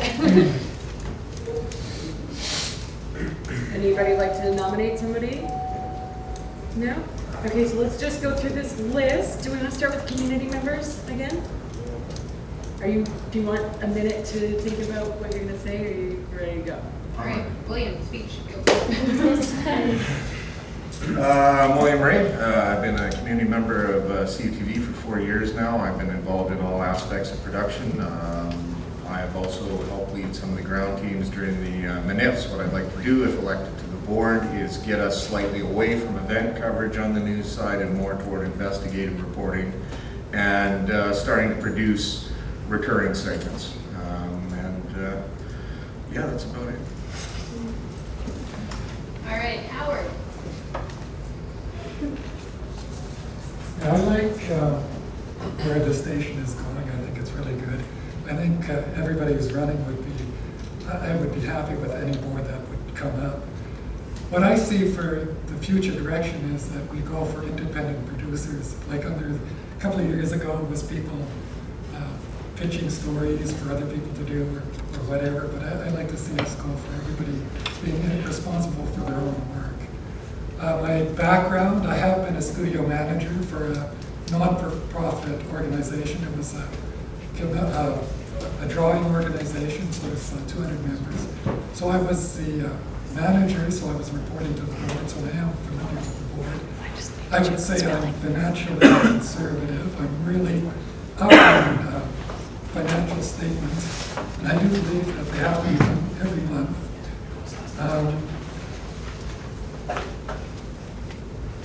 Yeah, I think that's about it. Thank you. Next we have Justine.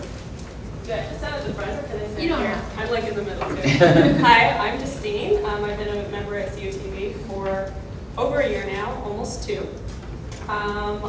I really love CUTV and I really wanted to go in the right direction, working with members, working with the community, and as well as Concordia University.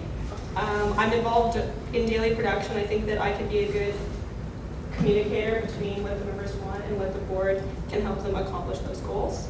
I also have a lot of experience in organizations like this. I've worked at the YMCA for 5 years. We have a board of directors, and I do work in a lot of administrative work, which is usually pretty boring, but you get used to it, so that's okay.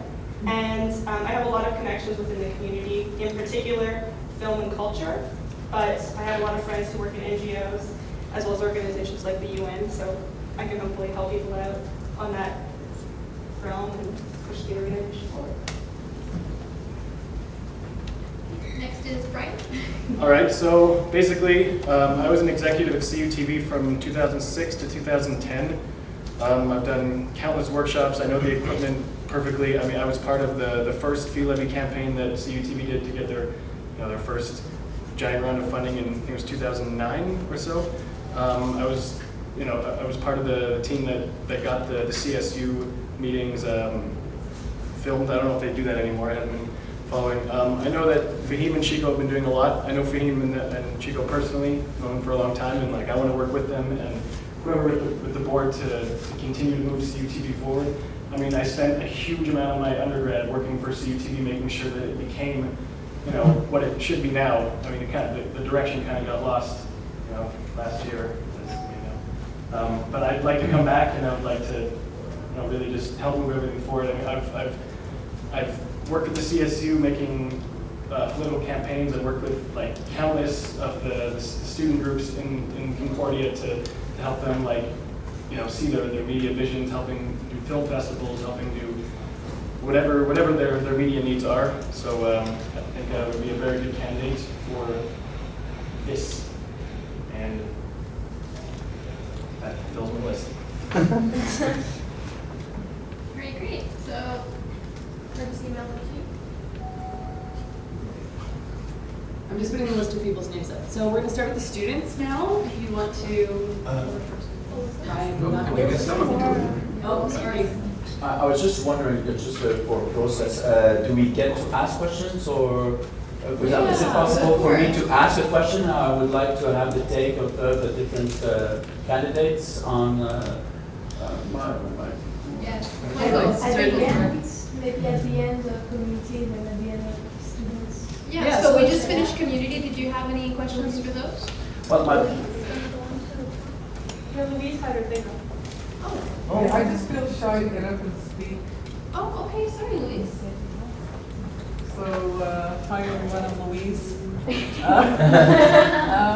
I've been with CUTV since 2010, and I'm interested in running to be on the board. And yeah, I have a lot of experience in CUTV. And, I don't know, it could be an interesting experience.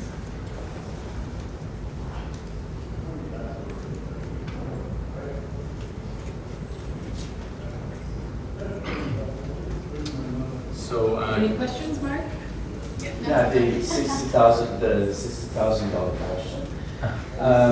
I think that what CUTV now is missing the most, in order for it to get the same kind of dynamic motion that it had during the student strike, is regular programming. The idea that there's a certain program that people can be interested in, fall in love with, and follow on a relatively long period of time, 6 months or a year, is paramount to really creating a station that has a name. I mean, that shows a strong identity. So I would like to know what the different candidates feel about what we can do to get people to create regular programming. And it's difficult because we're all volunteers, we're all non-paid people, we all have other stuff to do. How do you get the community to create regular programming? Okay, well, it's an excellent question. I just want to make a note, though, in that the board of directors is not in charge of deciding the programming on CUTV. Our role is administrative, and it's the members who control the programming. It's not up to us. I wasn't referring to deciding which program will be accepted or not. It's not a filtering. I'm not talking about the filtering process.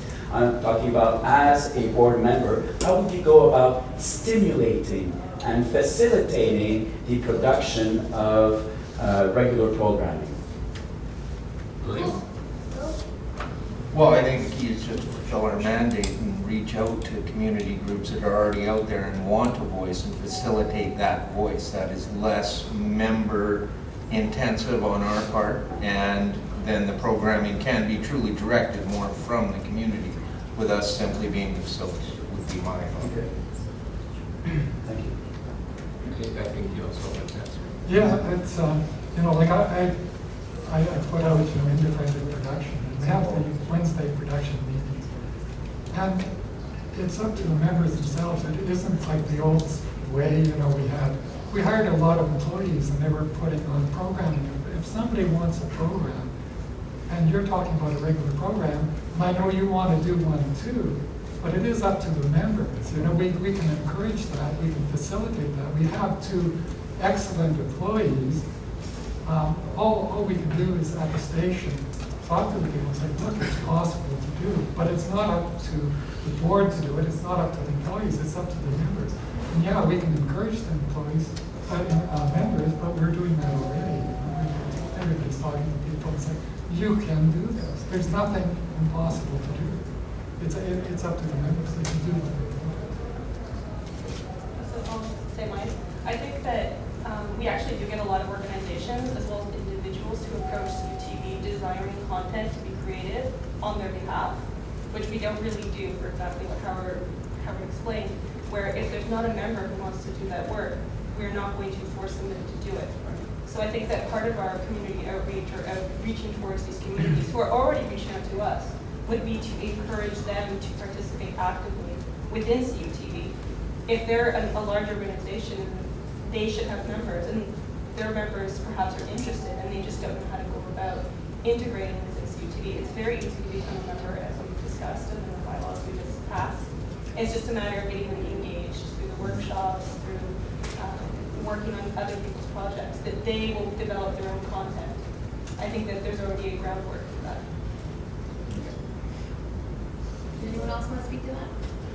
Yeah, I mean, everything's pretty much been said. I mean, you pretty much just have to, when the community members come in, there's a lot of the times, you may have seen there's a lot of interest coming in, and then like halfway through something, people kind of get disinterested because of school, because they have a huge amount of workload, whatever the case may be. One of the methods that worked in the past is badgering, actually.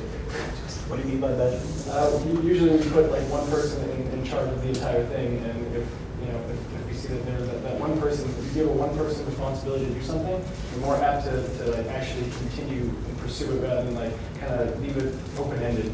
You're like, oh, like you guys do this, and then eventually no one takes responsibility for the project and it kind of fails. So if that's what I mean by badgering. You just kind of make sure that... Put responsibility on someone. Just like in emergency situations, you say, you go call the cops, you go do this, and like they're more apt to follow instructions than they are to, especially if they're new members or they have no experience in production or anything like that. Sorry, you're welcome. Thank you. Any more Any questions? other questions for community? Okay. All right. I'm Emily Campbell. I'm a third-year broadcast journalism student at Concordia. I'm the current chair of the board of directors, and I'd like to run again, if only to help the new board really get on track. And I'm really excited about this new potential cable opportunity that we might have, and I have contacts with the people that are in charge of it, and I'd like to see that project through specifically. And I think it would be a shame if it was a whole new board of directors again, because that is a tough job that I don't wish on anybody else. Maggie? Anybody just want to write your name up there? Sorry. Hello everyone, my name is Bagdi, for those who've never met me. I've been at CUTV for 3 years now. I'm running my own show, basically, What's Up Montreal, if you already know about it. I have lots of experience in group meetings, listening, trying to incorporate whatever is the need, basically, of the membership itself. instead of just imposing rules and different policies. So I'm very interested in listening what members have to say and what actually helps you guys. Because like for me as a member, if there's something that arises, well, you know, I'm running for board because I know that there's some things that haven't happened that concern me. Same thing that could happen the rest of you. Also, in regards of as being a student representative and being here at Concordia University, many students don't know about this place. So one of my goals will be to encourage student membership to be more, that students know about it first of all, because many students don't know about it. They're all paying for it, but they don't know about it. So that they know about it, they get involved, and they get to be part of the community, because CUTV is a great community, and it can become even better by having more new, interesting people, as well as keeping all of you, basically, having you here to making this happen. And that is it. Thank you. Corey? Hi, I'm Corey. I've been a member of CUTV now for just over a year. And in terms of board service, I have no experience with that, but I was a member of the student council at RTC when I was there back in 2000, 2008. It was a board that didn't have much teeth. It was more kind of ceremonial, but I like the direction the station is going in now, and I'd like to help out moving the station forward from here. Thanks. Hi, I'm Miriam. Yeah. Hi, I'm Miriam. I'm pretty new at CUTV. It's been like maybe 2 or 3 months that I've been doing things. And I'm a student at Concordia, and I'm really interested in helping out our coordinators and members of the station, like to hear.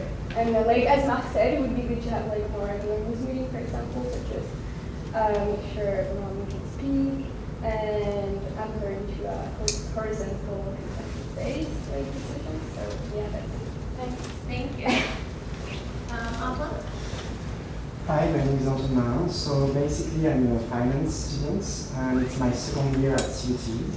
So I have been through I have seen everything that happened at CUTV, and I have some idea of suggestion that could be good for CUTV in terms of how they advertise themselves and how they show themselves to the community and to the Concordia students.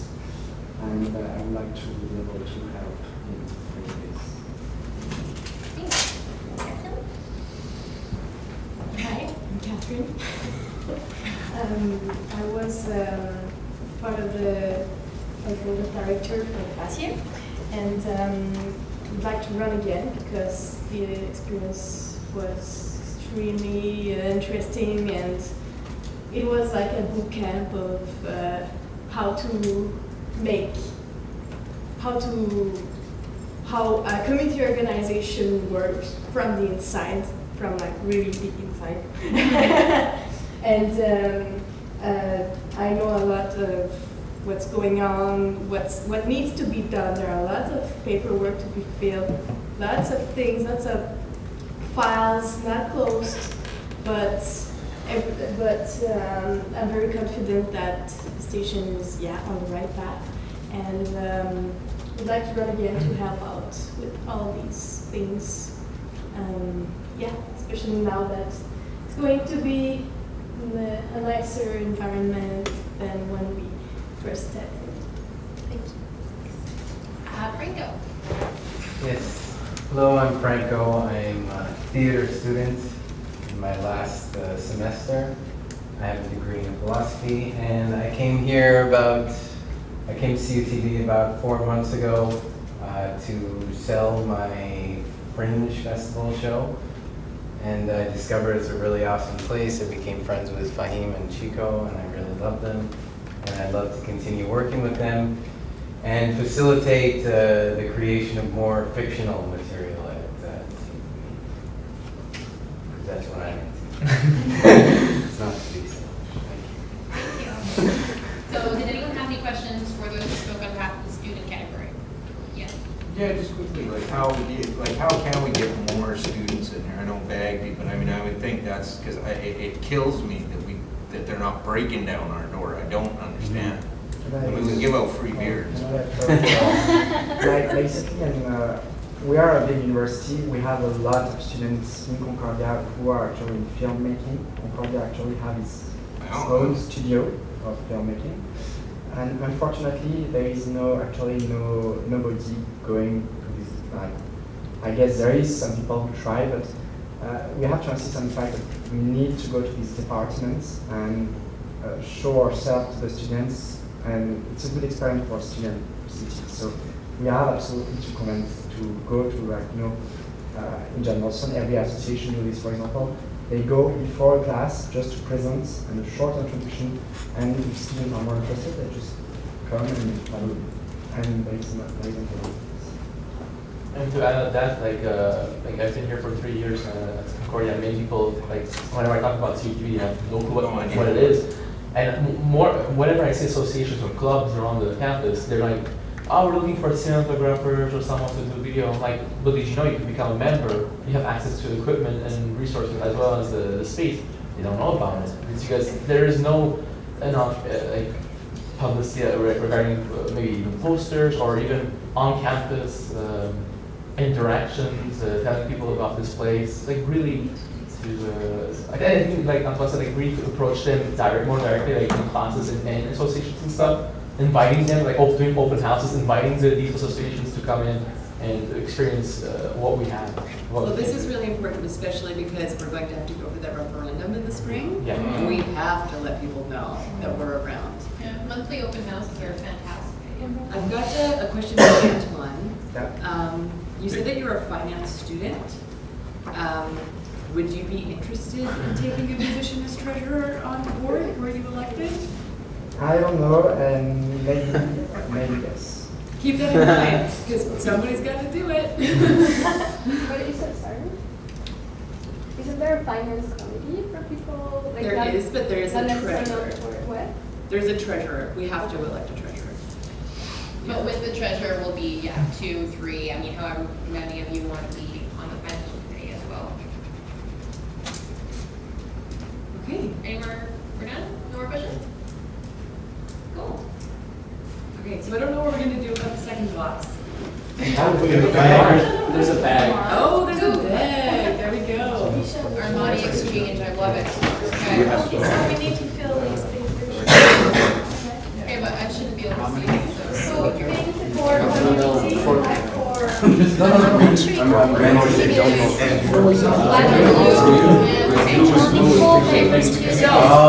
members, please write down 4 names from the nominees on the board. Community members, please write top 3.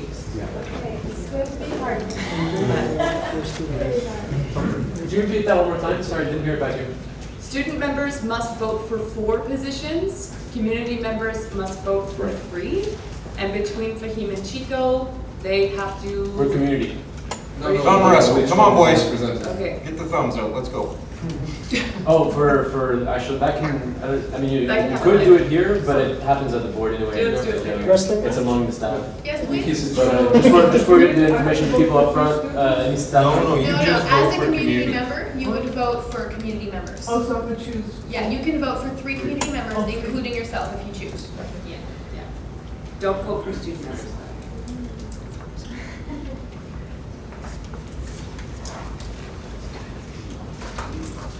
Can we put on the first thing? All the full names are out here. Community is there, student is here. Here, but the community is thank you. Because you went there once. Well, you know what? In high school, I got I was what color is this? Okay.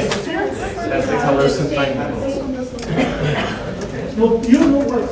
We will sort this out. Yeah, why do you even use bosses? I don't even understand. Yeah, ouais, à cause de la donnée. Juste sur le café. Yeah, but we'll sort this out. Ben, l'attente de Laura, puis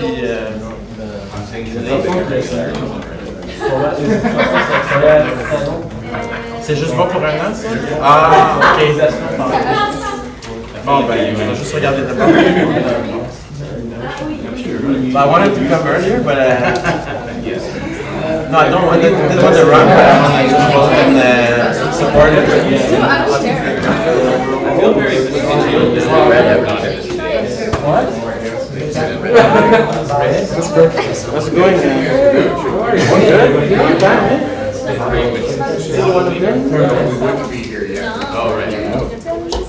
Oh, I love having your full name on here, Pierce. Yeah, what is this? Here's Sean Richards. Yes. Oh, you should see the cops when they arrested us on May 1st, and they were not buying this at all. Oh, I was in the bus with him. Here's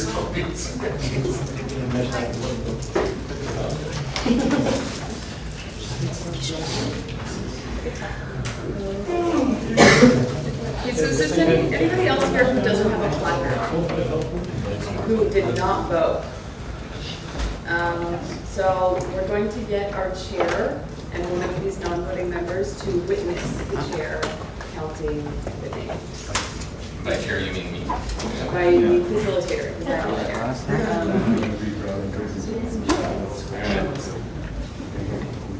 So, yes, I start.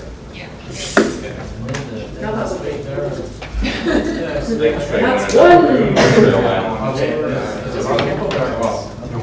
we didn't get. Who of the?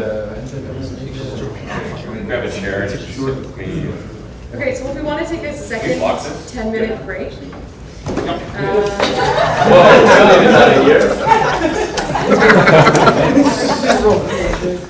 These are the results in essentially random order. So community, the 3 people that were elected, I just wrote down first initials and then last name. So B, Man. That's you.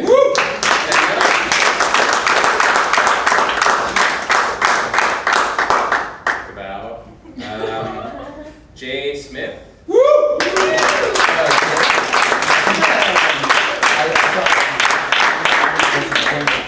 And no need for the coin. Oh.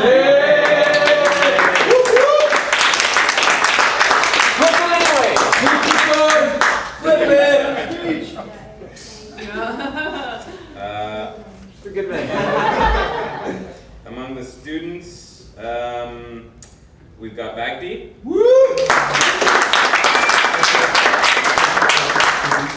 Antoine Marin.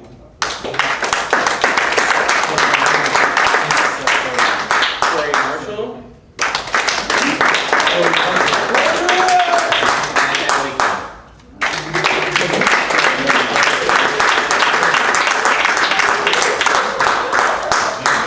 Questions or concerns, we're going to destroy the ballots.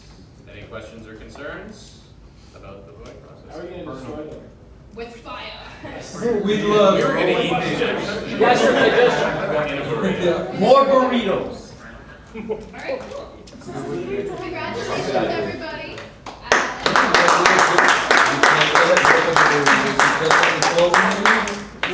So obviously, there will be a conflict between the old and new board, but, feel free to contact the rest of us as well. We will be very willing to help you guys through this transition. So our last point was simply to appoint the auditor. The new board will have to approve the auditor, Mr. Nerman, who you saw here, to basically just fill the hole, basically, because, okay, so he is almost done the report, okay? So the new board would have to come and say, yes, I agree that this man is my new auditor and he can finish the report. Otherwise, you guys would have to appoint your own new auditor and start from scratch. Opinion?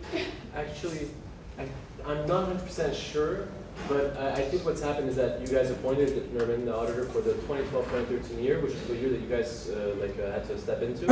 And now they're going to have to, when he presents the statement and that's approved, I believe then might be a good time to approve the next auditor, but I don't know, that's just my opinion, and I don't think that's necessary. Like, How that's gonna work, since we couldn't get the report in time for today, how we have to move forward now with that report is he's gonna submit it to the board of directors who have to approve it.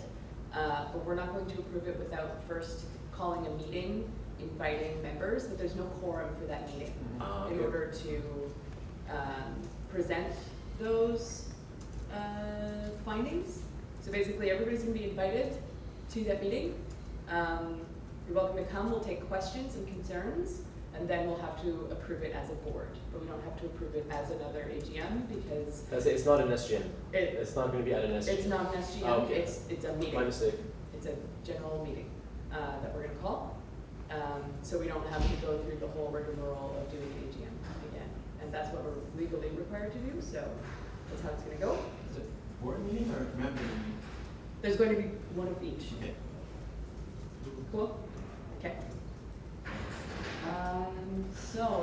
But we do have to elect a auditor for the 2013-2014 report, which is going to be the one following this one, basically, so they can get started on doing that. We can be submitting our receipts to an auditor as we go throughout this year, and then they'll submit a report in the April AGM.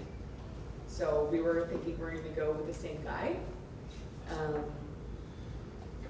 So if anybody has any questions or doesn't have any questions, then we're going to move on that. Questions? Same guy?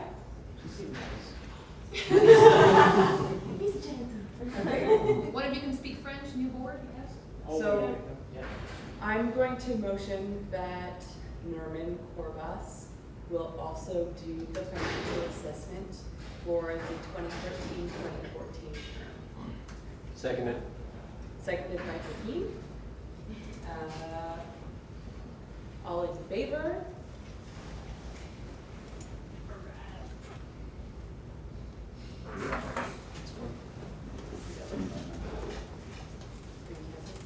Oh,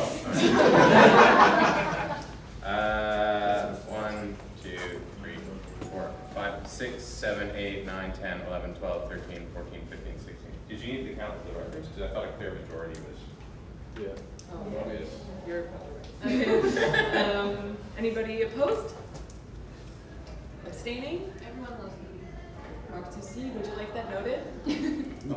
Okay. So with that's passed. And now, the next point, closing our agenda, closing remarks. Thank you everybody for coming to the annual. Let's have a big round of applause for your new board.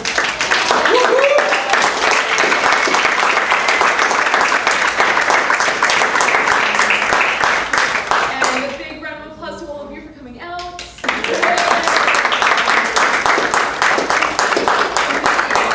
Before the deadline, I think that's a first, okay? Okay. Wow. Could I definitely get a big round of applause for the members of the last board that are still here for the ass-breaking job that they did.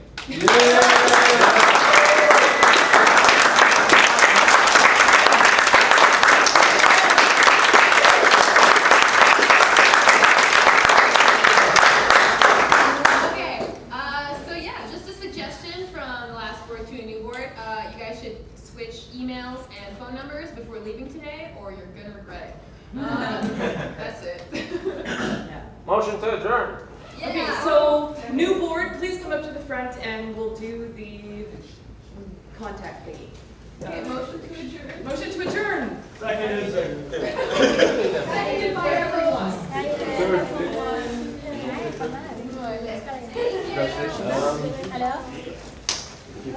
Where are we going for drinks? I heard that.